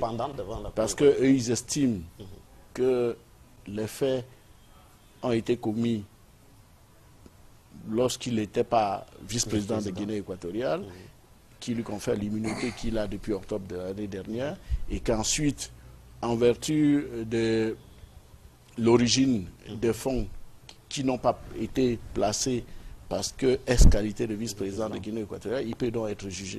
Donc, on va aller vers un bras de fer qui va sans doute nous amener à un verdict qui pourrait ne pas nous réjouir, j'allais dire réjouir l'africaniste à une condamnation de M. Obiang.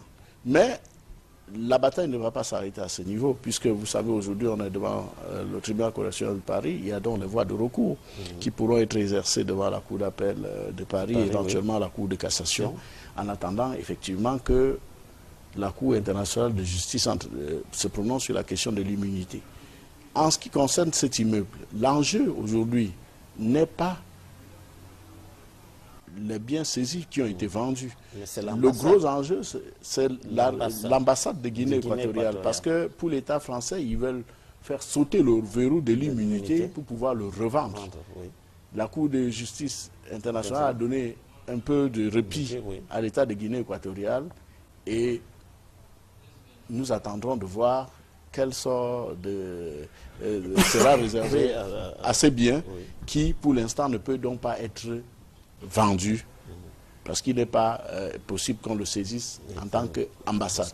Mais si, par la suite, ces biens venaient à voir perdre son immunité diplomatique parce qu'il aurait été acquis avant ou vendu avant par quelqu'un qui n'avait pas qualité pour le faire, ou alors pour l'acheter avec des revenus provenant j'allais dire, de l'enrichissement illicite, cet immeuble sera vendu. Donc la grosse bataille de la Guinée équatoriale aujourd'hui, c'est de ne pas perdre son ambassade et de conserver cette ambassade qui comporte, c'est un appartement particulier qui comptait 101 pièces, d'après ce qu'il a été dit, et qui est sans doute, dont la valeur aujourd'hui est multipliée, je crois, par 10 ou par 100 avec les investissements qui ont été réalisés par M. Théodorin et l'État de Guinée équatoriale.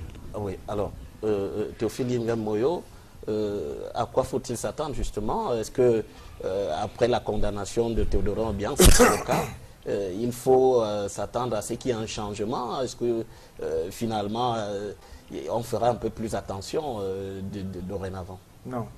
Ce que je voulais dire, il faut que ce soit clair. Absolument. Je ne dis pas que Théodorin n'a pas de tort dans toute cette opération. Parce que Théodorin, visiblement, a une fortune qui est au-dessus de ce qu'il peut gagner. Ça, c'est la première chose. Donc, je dis que lui aussi, il a des torts.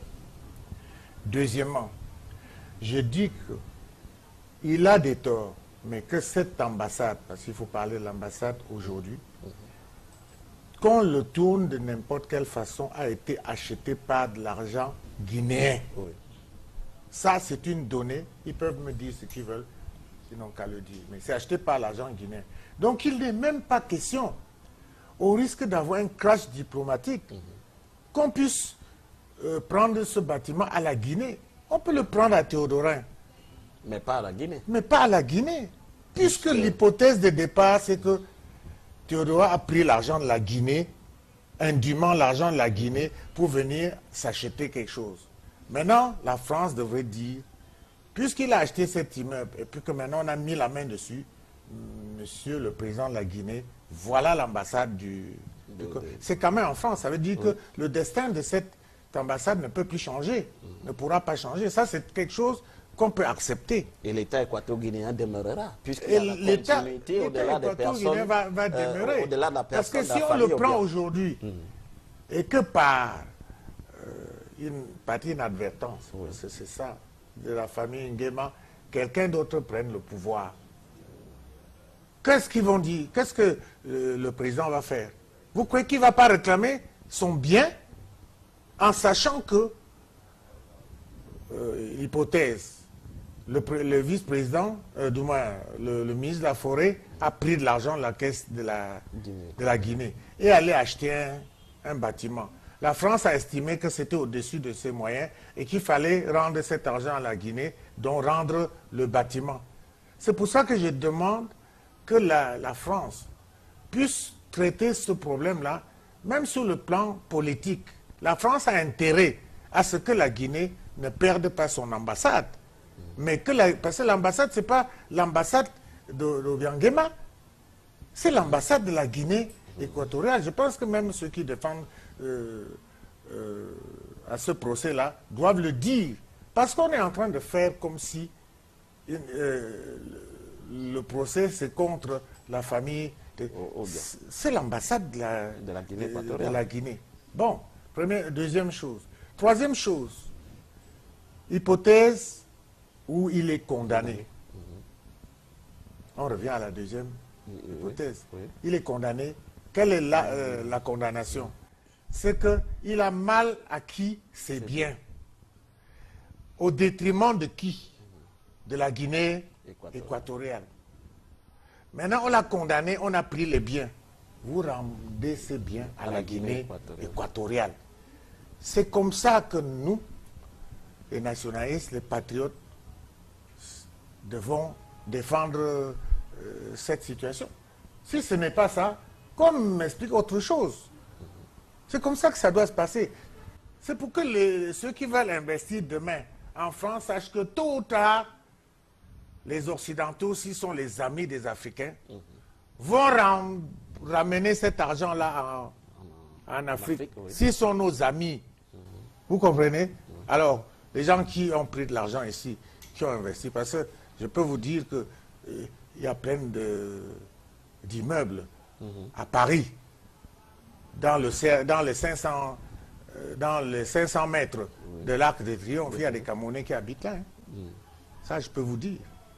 Moi aussi, je m'arrive d'aller là-bas. Donc, je connais il y a des Camerounais qui habitent là-bas. Tout ce que je souhaite, c'est que le jour où il y a un procès, et que les Français considèrent ça comme bien mal acquis, qui disent au gouvernement camerounais, au 16 de la rue de Tel, au 32 de la rue de Tel, il y a une personne qu'on a condamnée, c'était à cette personne-là, ça a été acheté par détournement de fonds. Donc, qu'est-ce que vous voulez qu'on en fasse? Si vous voulez, la France les vend et met l'argent dans votre caisse. La France ne peut pas vendre un immeuble qui appartient à la Guinée équatoriale et empocher l'argent. Oui, et donc ce que vous voulez aussi dire, si on vous suit, c'est qu'il n'y a pas que la Guinée équatoriale, le Gabon et le Congo qui sont finalement dans cette affaire. On peut étendre ce type de procès, ou alors on peut s'intéresser à l'origine douteuse de certaines fortunes. Mais vous savez ailleurs bien, aussi. Même ici. Oui, même au Cameroun. Même ici. Le président de la République, dans un discours, a dit que certaines personnes ne se sentent pas au-dessus de la loi et qui vont rendre gorge. Vous vous rappelez de cette phrase, non? Bon, mais il y a des procès qui sont là. Même si les procès, de temps en temps, on dit qu'ils sont mal menés, il faut toujours aller au fond du problème. Il y a telle chose qu'il fallait faire. Il y a un pont à tel endroit qu'on devait construire. Oui. Il y a un avion qu'on devait acheter. La question qu'on se pose, où est le pont? S'il n'y a pas de pont, où est l'argent? S'il y a l'argent présidentiel qu'on voulait acheter, où est l'argent présidentiel? Parce que ce n'était pas l'avion de Paul Biya, c'était l'argent du président de la République. C'était l'avion du président de la République. Où est l'avion? On voit qu'il n'y a pas l'avion. Où est l'argent? On prend l'argent. Voilà. Vous comprenez? Oui, tout à fait. Pour moi, tous ces trucs-là, c'est aussi simple. Ce qui fait que les Camerounais, les Africains n'auront plus tendance à prendre quelque chose qu'on va reprendre. C'est une gymnastique qui est à la limite inutile. Si je vole des milliards, de 100 milliards, 150 milliards, je m'en vais les placer dans une banque à Paris ou dans les petites villes, parce qu'ils placent souvent dans les petites villes pour qu'on ne puisse pas retrouver. Mais je vais à Kondengui, je suis là-bas, ou bien à Nubel, je suis là-bas. Qu'est-ce que je gagne? Je vais faire 20 ans là-bas, et à la sortie, la France aura récupéré cet argent. Vous voyez bien que même les biens dont il parle d'Obiangema, leur rêve, c'est de mettre aux frais et de récupérer les trucs. Parce que si les chefs de l'État, en tant que chef de l'État demain, et en tant que président de la Guinée, il va demander à la Guinée qu'on remette les biens de la Guinée à la Guinée. Il faut qu'on ne personnifie pas trop le destin de l'argent de l'État. Parce que c'est ça. Ils se disent que, d'un côté, ils disent que Obiang a volé, et de l'autre côté, ils ne veulent pas rendre l'argent là où Obiang a volé. Mais c'est quoi ça? On veut une chose et son contraire. Oui, Absolument. il faut qu'on soit logique. Maître Fodio, il y a quand même une question intéressante. Est-ce qu'aujourd'hui, que pèsent les juristes africains dans ce genre de débat? Je sais pas. Qu'est-ce qu'ils pèsent? Hélas, comme vous avez vu, et à la Cour pénale internationale, très peu de personnes africaines qui sont poursuivies prennent des avocats africains.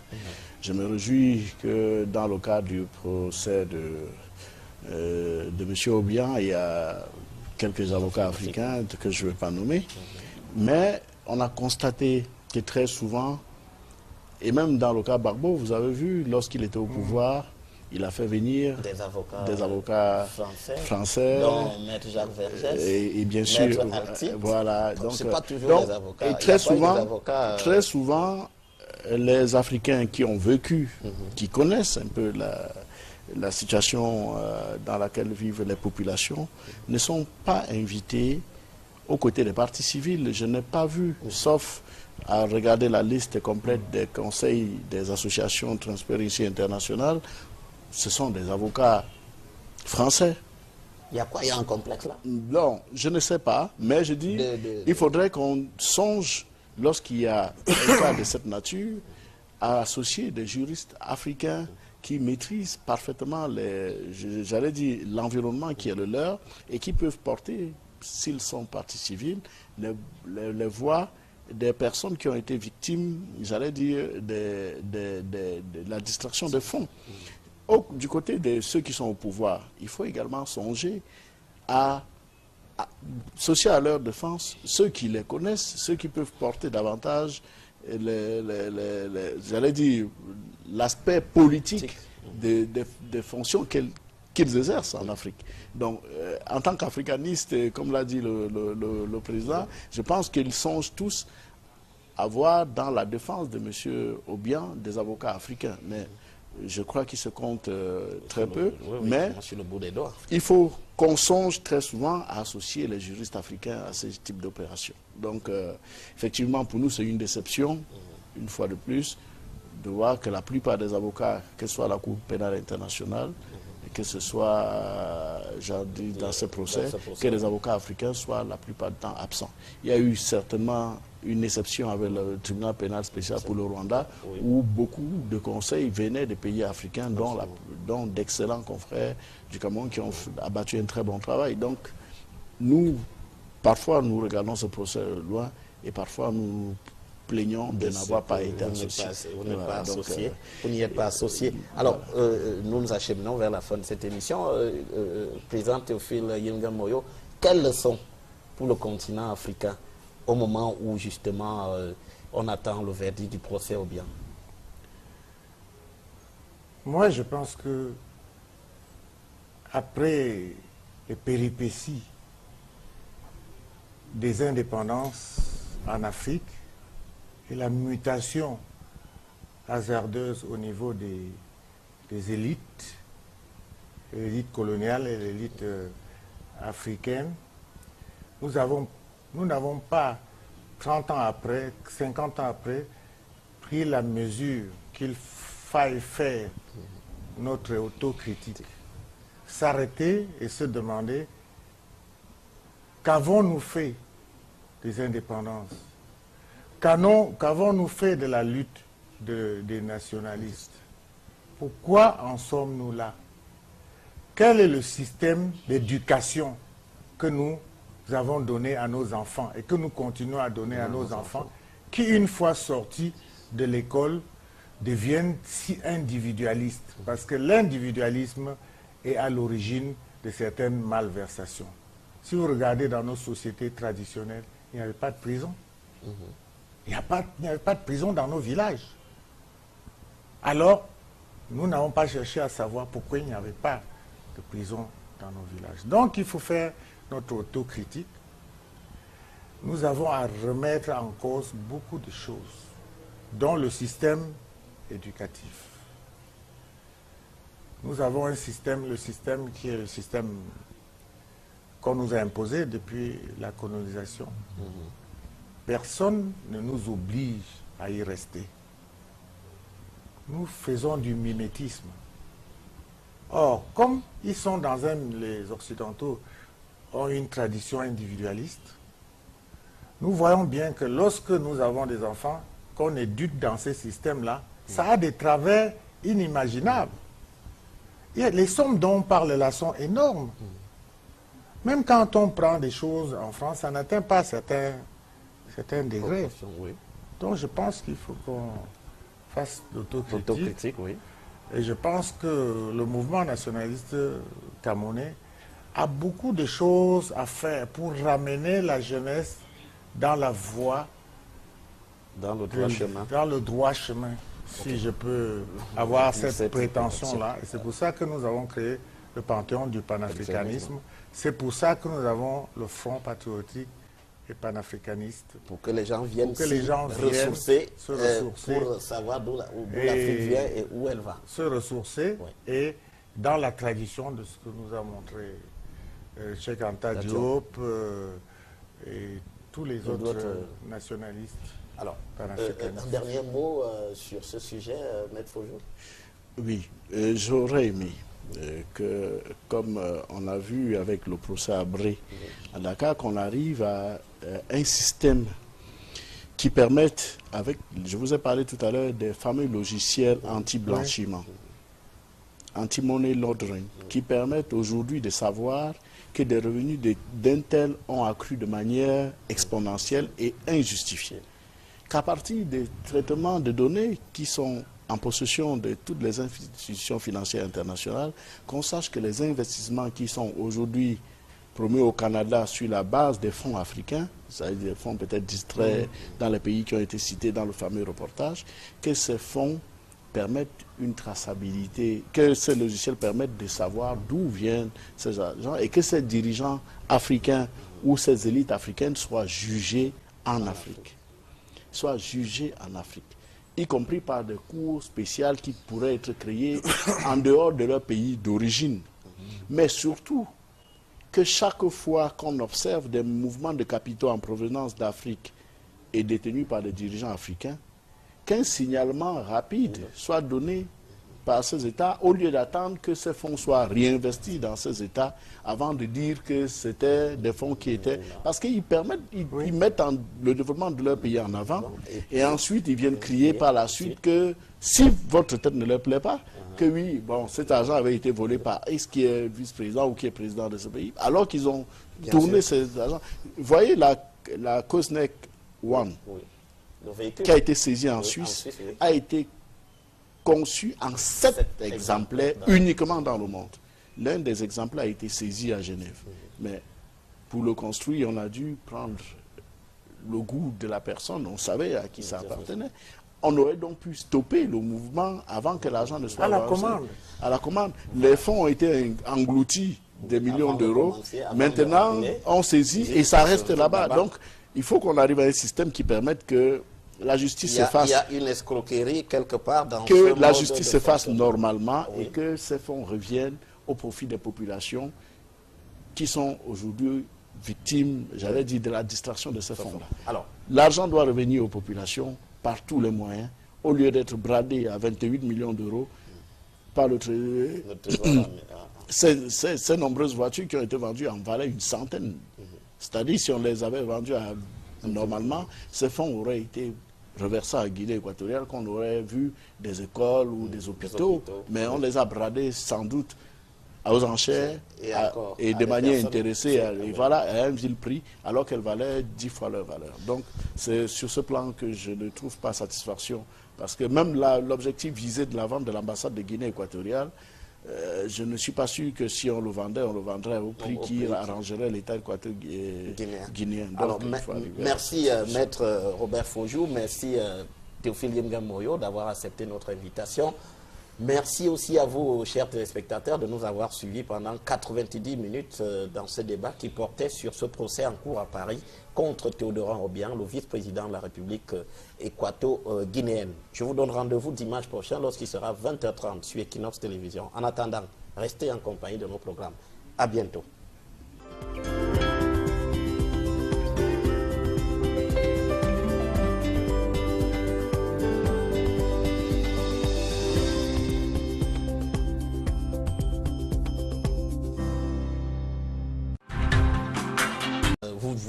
Vous entendez dire que la Guinée équatoriale serait peut-être le petit pousset dans la cour des grands, entre le Gabon entre le Gabon et le Congo-Brazzaville. Ça saute aux yeux de tout le monde. Je viens de vous expliquer ce que comment moi je comprends ce problème. Oui. Mais il y a tout de même la preuve qu'il y a des biens qui ont été mal acquis. Je ne l'ai pas contesté. Oui. Je dis que Théodorin ne peut pas justifier la totalité de ses biens, mais qu'il y a bien des chefs d'État, il y a bien d'hommes politiques, camerounais, et même chez nous, qui ne peuvent pas, on l'a vu, il n'y a même pas 2 ou 3 mois, il y a des hommes politiques ici au Cameroun qui ne peuvent pas justifier leurs biens. Mais je dis qu'il y a une attitude assez condescendante de la France vis-à-vis de l'Afrique, en dehors du procès de Nguema. Je pense que beaucoup de biens africains ont été mal acquis et se retrouvent en France. Parce qu'au fond, lorsqu'on fait l'analyse, le Cameroun a même déjà posé certains problèmes. Celui du recel. Où se trouvent ces biens? Où se sont trouvés ces biens depuis des années dans les banques françaises? Vous prenez quelqu'un comme Théodorin qui part de l'Afrique. Il va en France. Il achète un immeuble à près de 600 milliards. C'est le prix... De francs CFA. Oui, 600 milliards. C'est le prix qu'on a annoncé. Mais vous savez comment on achète un bien? Maître va nous le dire tout à l'heure. Oui. Vous ne rentrez pas, ce n'est pas des arachides qu'on achète.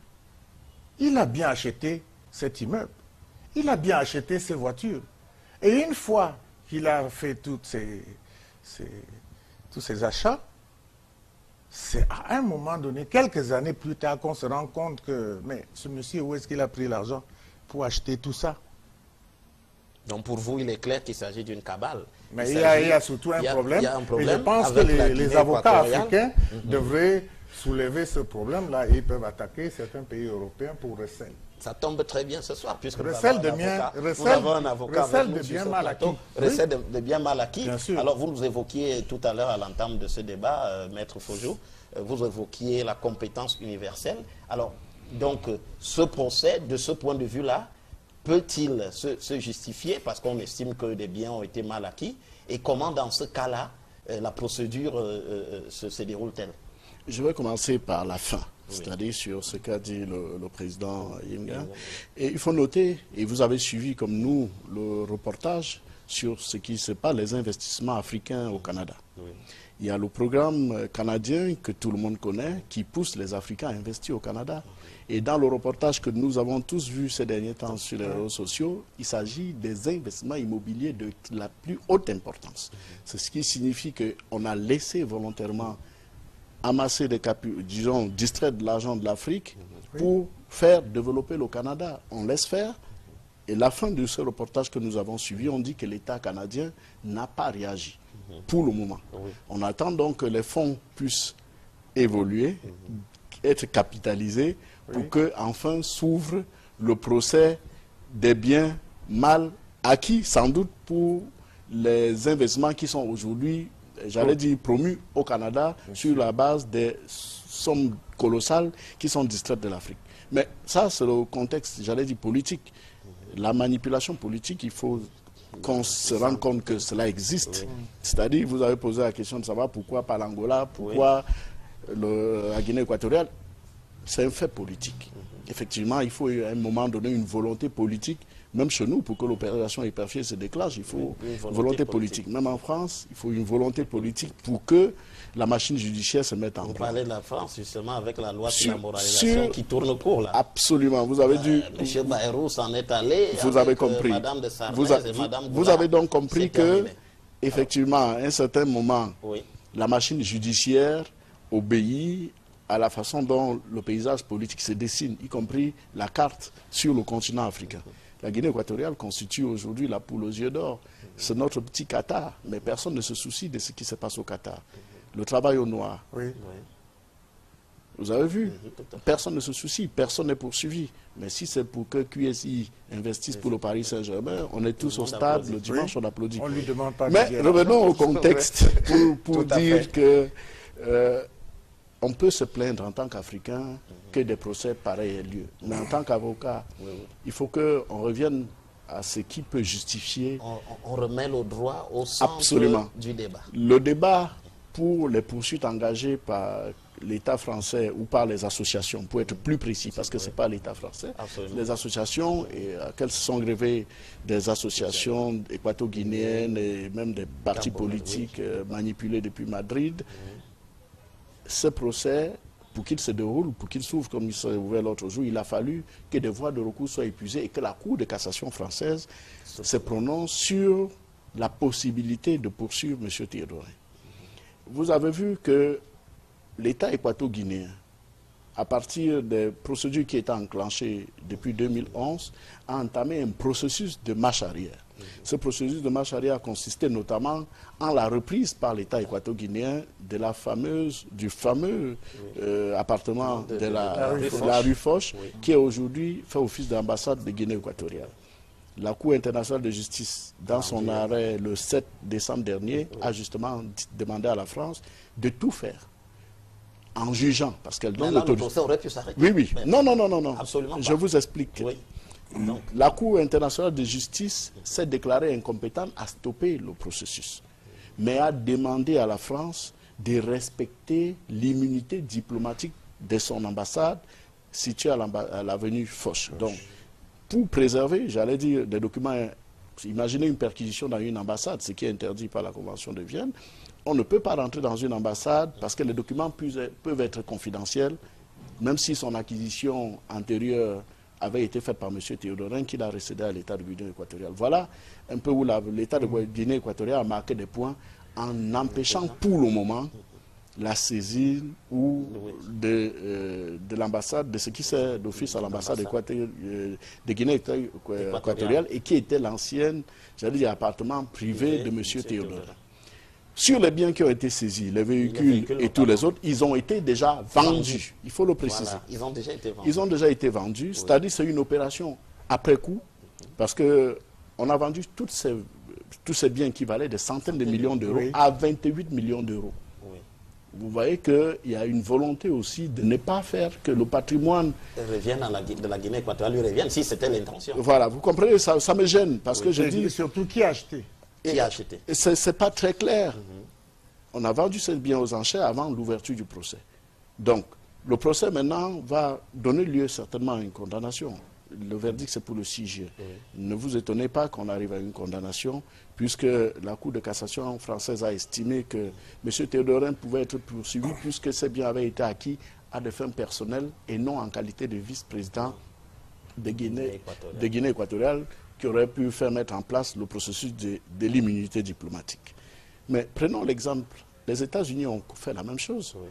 En ce qui concerne Théodorin, il y avait 70 millions de dollars de biens saisis aux États-Unis qui appartenaient à M. Théodorin, y compris la fameuse paire de gants avec des métaux incrustés de Michael Jackson que nous avons tous vus dans les films. Imaginez un patrimoine, j'allais dire immémorial de la culture qui se retrouve à Malabo. Mais bon, c'est le plaisir, peut-être pour son plaisir personnel, mais qui ont tous été saisis.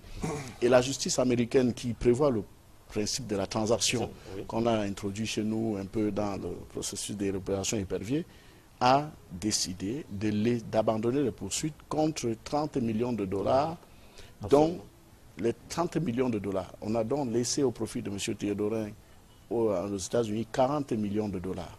Mais comment se gèrent les 30 millions de dollars qui sont le fruit de la vente par l'État américain? Il y a 20 millions de dollars qui, soit dit en passant, seront remises aux associations caritatives en vue d'être redéployées en Guinée équatoriale. Pensez-vous un seul instant ce que cet argent est en train de produire au profit du Trésor américain? Ce n'est pas pour le moment au profit des populations de Guinée équatoriale. Les 10 millions de dollars restants seront réinvestis par le Trésor américain parce que c'était des amendes au profit des gouvernements selon la période. Vous comprenez donc... sous forme de prêt. Sous forme de prêt peut-être. C'est là pour l'avenir, même dans pour l'avenir, mais évidemment, je ne suis pas sûr que lorsque la famille Obiang sera au pouvoir, le Trésor américain va reverser les 10 millions. Dans tous les cas, le Trésor américain, comme le Trésor français, c'est sucre sur la bête. En réalité, blanc bonnet. La France, comme les États-Unis... En réalité, ils tirent tous le bénéfice, un bénéfice actif de ces revenus que nous aurions souhaité voir réinvestis en Afrique. Nous aurions souhaité qu'on demande, par exemple, à M. Obiang, vendez et remettez cet argent à des fonds d'investissement de votre pays. D'ailleurs, la Guinée équatoriale est en train de penser à la création d'un fonds d'investissement, notamment, pour pouvoir gérer ce genre de situation qui résulte aussi de la... Vous avez vu, de l'appétit ou de la jeunesse flamboyante du vice-président Obiang. La Suisse a procédé en novembre dernier à la saisine de 11 véhicules. 11 véhicules sur l'aéroport de Genève qui étaient à destination de Malabo. Je doute fort que les rues de Malabo à Bébéine puissent permettre que tous ces véhicules puissent rouler. Nous sommes d'accord que c'est des petites folies qui sont arrivées. Mais la Suisse a saisi tous ces véhicules. Et qu'est-ce qu'on en a fait? Et ils sont maintenant en attente. C'est pour vous dire, on laisse acheter, le bénéfice rentre dans le trésor suisse, et ensuite on saisit les véhicules. Ni M. Obiang, ni l'Afrique, ni les populations de Guinée équatoriale, dont on dit qu'ils vivent au-dessus de ce peuple, n'ont pas le retour immédiat de ce qui a été saisi. Les véhicules ont été saisis, on attend de voir ce qu'il sera fait par le procureur général de Suisse, fédéral de Suisse, mais attendez-vous sans doute qu'il y ait un autre procès de l'autre côté contre M. Obiang. Mais c'est un véritable rouleau compresseur finalement. Si l'autre objectif, on peut deviner. Les États-Unis, les États-Unis ne sont on peut deviner. Aisément, je parle en présence d'un éminent homme politique, que l'un des objectifs vise aussi à empêcher la cession au pouvoir de M. Théodorin. Je le dis. Il y a là derrière un coup politique aussi. Naturellement, il y a Transparency International, attaque et bien sûr survie et bien sûr des opposants qui se sont engouffrés dans la brèche. Il y a donc eu ces plaintes qui ont été déposées, qui ont connu des traitements jusqu'à arriver, j'allais dire au cas Obiang, qui, assez curieusement, est le seul ouvert sur tous ceux que nous venons de citer. Les autres ont un peu mystérieusement disparu devant la justice. On a enterré les dossiers ou quoi? Je n'ai pas connaissance du traitement qui est fait devant les juridictions françaises. Sans doute, ils sont encore en cours d'instruction. Notons que ces affaires datent de 2007 et qu'avec le procès Obiang, il y a eu des rebondissements jusqu'à l'ouverture du procès au fond tel qu'on le connaît depuis lundi dernier. Mais laissons voir, probablement, peut-être, il y aura la suite de ce procès. Ok, merci. Alors, Théophile Yimgam Moyo, ce procès, depuis son commencement, alors, est-il compréhensible que des organisations, des ONG puissent mener des enquêtes pour traduire en justice des chefs d'État comme cela s'est fait? Non, vous savez, les ONG qui sont souvent les émanations de certaines partis ou mouvements politiques en Europe ont le droit de circuler comme ils veulent dans les pays africains, de mener les enquêtes et de retourner à la métropole dire ce qu'ils ont vu et comment ils l'analysent. Mais vous savez, nous sommes des panafricanistes, donc nous allons le voir sous le prisme des relations entre la France et les pays africains. On a cité le cas de l'Angola. On a cité le cas du Congo-Brazzaville et du Gabon. Mais il arrive qu'il n'y a que Obiang Nguema qui est actuellement en procès continu en France. Et vous connaissez les rapports que ce pays a ou a encore avec la France au niveau des ressources de ce petit État d'Afrique centrale. Et ces ressources sont extrêmement convoitées par la France. Et je pense que le président équato-guinéen a eu l'idée de diversifier ses relations et de privilégier celles avec les Américains à un moment donné où la France avait des difficultés. Je pense honnêtement que le mal vient de là. Mais alors, parce que les biens mal acquis sont connus en Afrique depuis des années. Comment ça, vous savez, on a des chefs d'État, on a des hommes politiques africains qui manifestement ont acquis des biens qu'ils ne peuvent pas justifier. Et ces biens sont en France ou dans d'autres pays. Pourquoi alors privilégier le cas Obiang? Pourquoi ne pas s'intéresser aux biens mal acquis par les dirigeants arabes? Alors, vous voulez dire... Par les dirigeants arabes du Moyen-Orient et par les dirigeants arabes d'Afrique du Nord. Vous avez vu le cas en Tunisie, l'ancien président. Vous avez vu la fortune. oui, Vous avez vu la fortune que le couple président tunisien a amassée de façon ostentatoire. Mais, avec le soutien de la France d'ailleurs. Bien entendu. Mais ils ne sont pas en procès.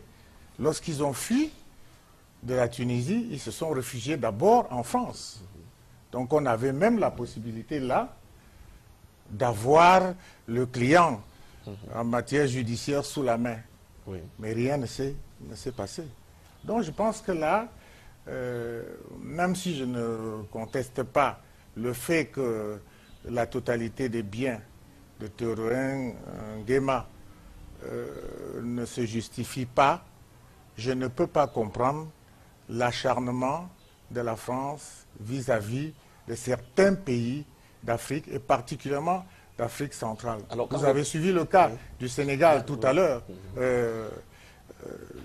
Il y a eu un cas au Sénégal, je crois que c'était le fils de l'ancien président Karim Wade. Karim Wade. Mais la France n'a rien dit. Vous avez des personnalités en Côte d'Ivoire qui ont une fortune injustifiable. La France ne dit rien.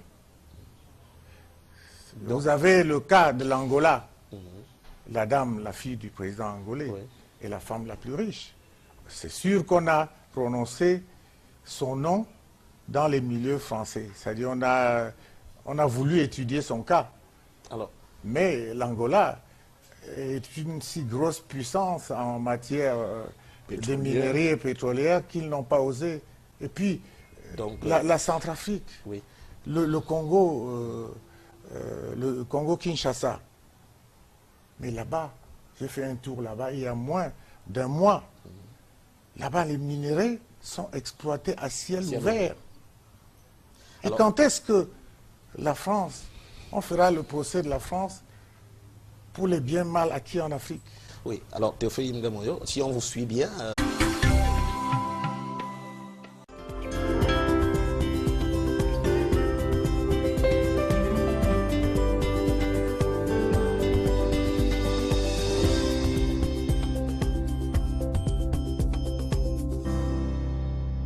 Madame, Monsieur, bonsoir. Depuis quelques jours, le procès des biens mal acquis se déroule à nouveau en France. Sur le banc des accusés, Théodorin Obiang, le vice-président équato-guinéen, à qui la justice française reproche d'avoir acquis de manière illicite nombre de biens, dont des véhicules et des appartements. Des questions se posent tout de même. Est-ce du ressort de la France de mener ce type de procès? Au fond, si la Guinée équatoriale a mis ses biens sur son compte, pourquoi ce procès se poursuit-il? En fin de compte, si ces biens déjà saisis étaient maintenus en cet état et vendus, à qui irait le produit de leur vente? Deux personnalités nous permettent d'illustrer, d'examiner ce thème ce soir. Avec nous, Maître Robert Fojou, bonsoir. Bonsoir. Vous êtes avocat au barreau du Cameroun. Effectivement. Alors vous vous occupez aussi des questions pénales, si on peut dire. Oui, au Cameroun, l'avocat est généraliste par nature, mais avec des compétences multiples, dont les aspects purement relatifs aux infractions pénales, notamment à caractère international, comme le cas qui est sujet à débat ce soir. Mais vous avez également été dans des juridictions internationales, notamment.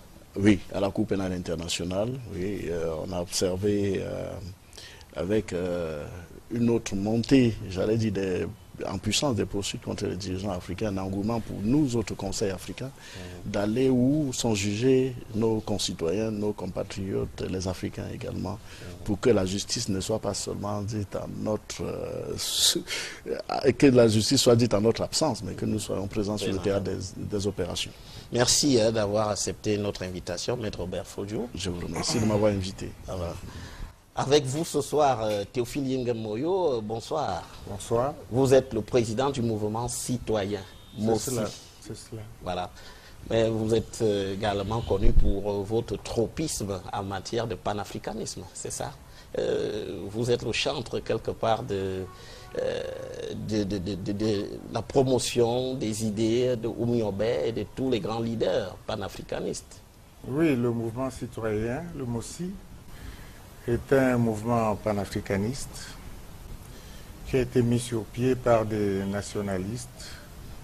Effectivement, nous sommes les descendants, nous sommes porteurs des idées de nos nationalistes, avec d'autres partis. À l'instar du MANIDEM, nous avons formé un front panafricaniste. À Yaoundé déjà, j'ai mis sur pied un Panthéon, le Panthéon du panafricanisme. C'est à la Montagne Rouge où nous recevons la jeunesse camerounaise intéressée par les idées nationalistes et panafricanistes. À ce sujet, le procès de Paris contre un État africain, un ministre africain, nous intéresse à double titre. D'abord parce qu'il s'agit là d'un procès contre les biens mal acquis. Et en plus, biens mal acquis, paraît-il, nous en reviendrons, par des Africains. Donc cela nous intéresse énormément. D'accord, merci d'avoir accepté notre invitation, Théophile Ngamoyo. Première question, à qui veut la prendre? Alors, de manière générale, quel est le regard que vous jetez sur ce procès? Peut-être Maître Fojou, vous prenez la parole en premier. Bon, disons qu'il faut situer les faits dans un contexte, j'allais dire, qui est né dès les années 2000, avec la montée en puissance de ce qu'on appelait les compétences universelles qui touchaient au crime, d'abord de génocide et de traitements inhumains.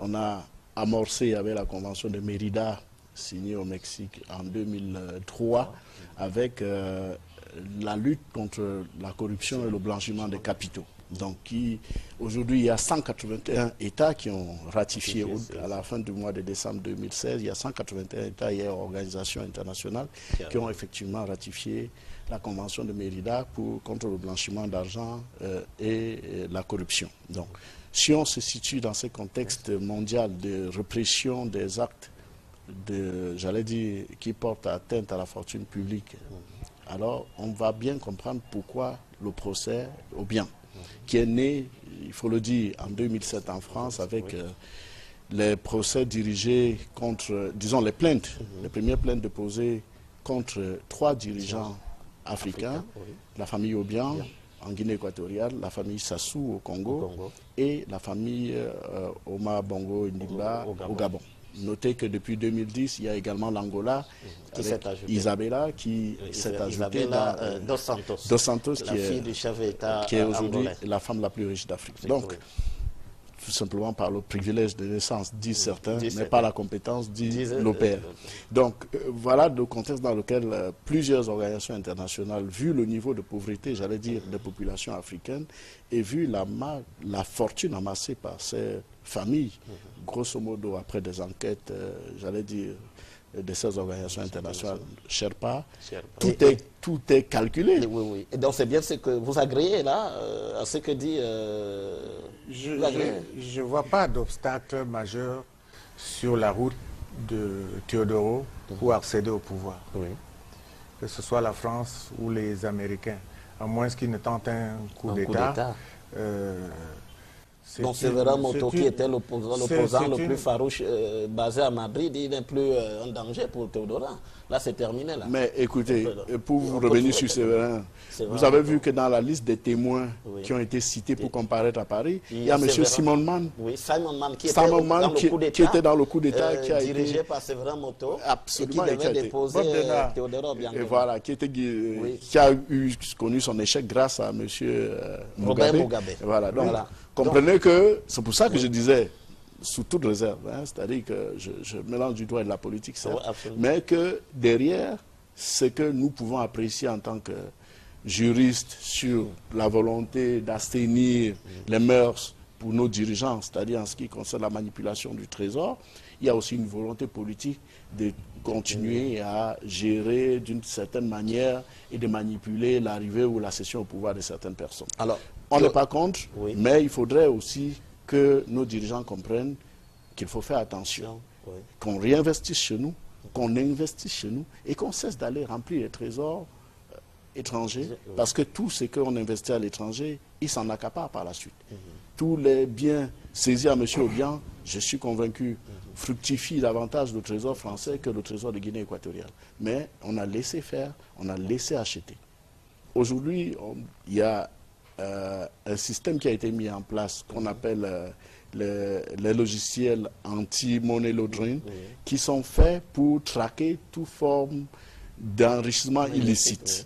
C'est-à-dire c'est un logiciel qui est auprès des institutions financières qui disent, par exemple, ce n'est qu'un exemple, Monsieur le Président, que le compte de telle personnalité a subi une variation j'allais dire injustifié. Oui, dans un délai, et puis ça permet qu'on puisse traquer pour l'origine. Ce logiciel, aujourd'hui, permet à toutes les organisations financières internationales de traquer des revenus suspects. L'ANIF au Cameroun utilise le même système, c'est-à-dire à un certain seuil de revenus, vous devez pouvoir déclarer l'origine.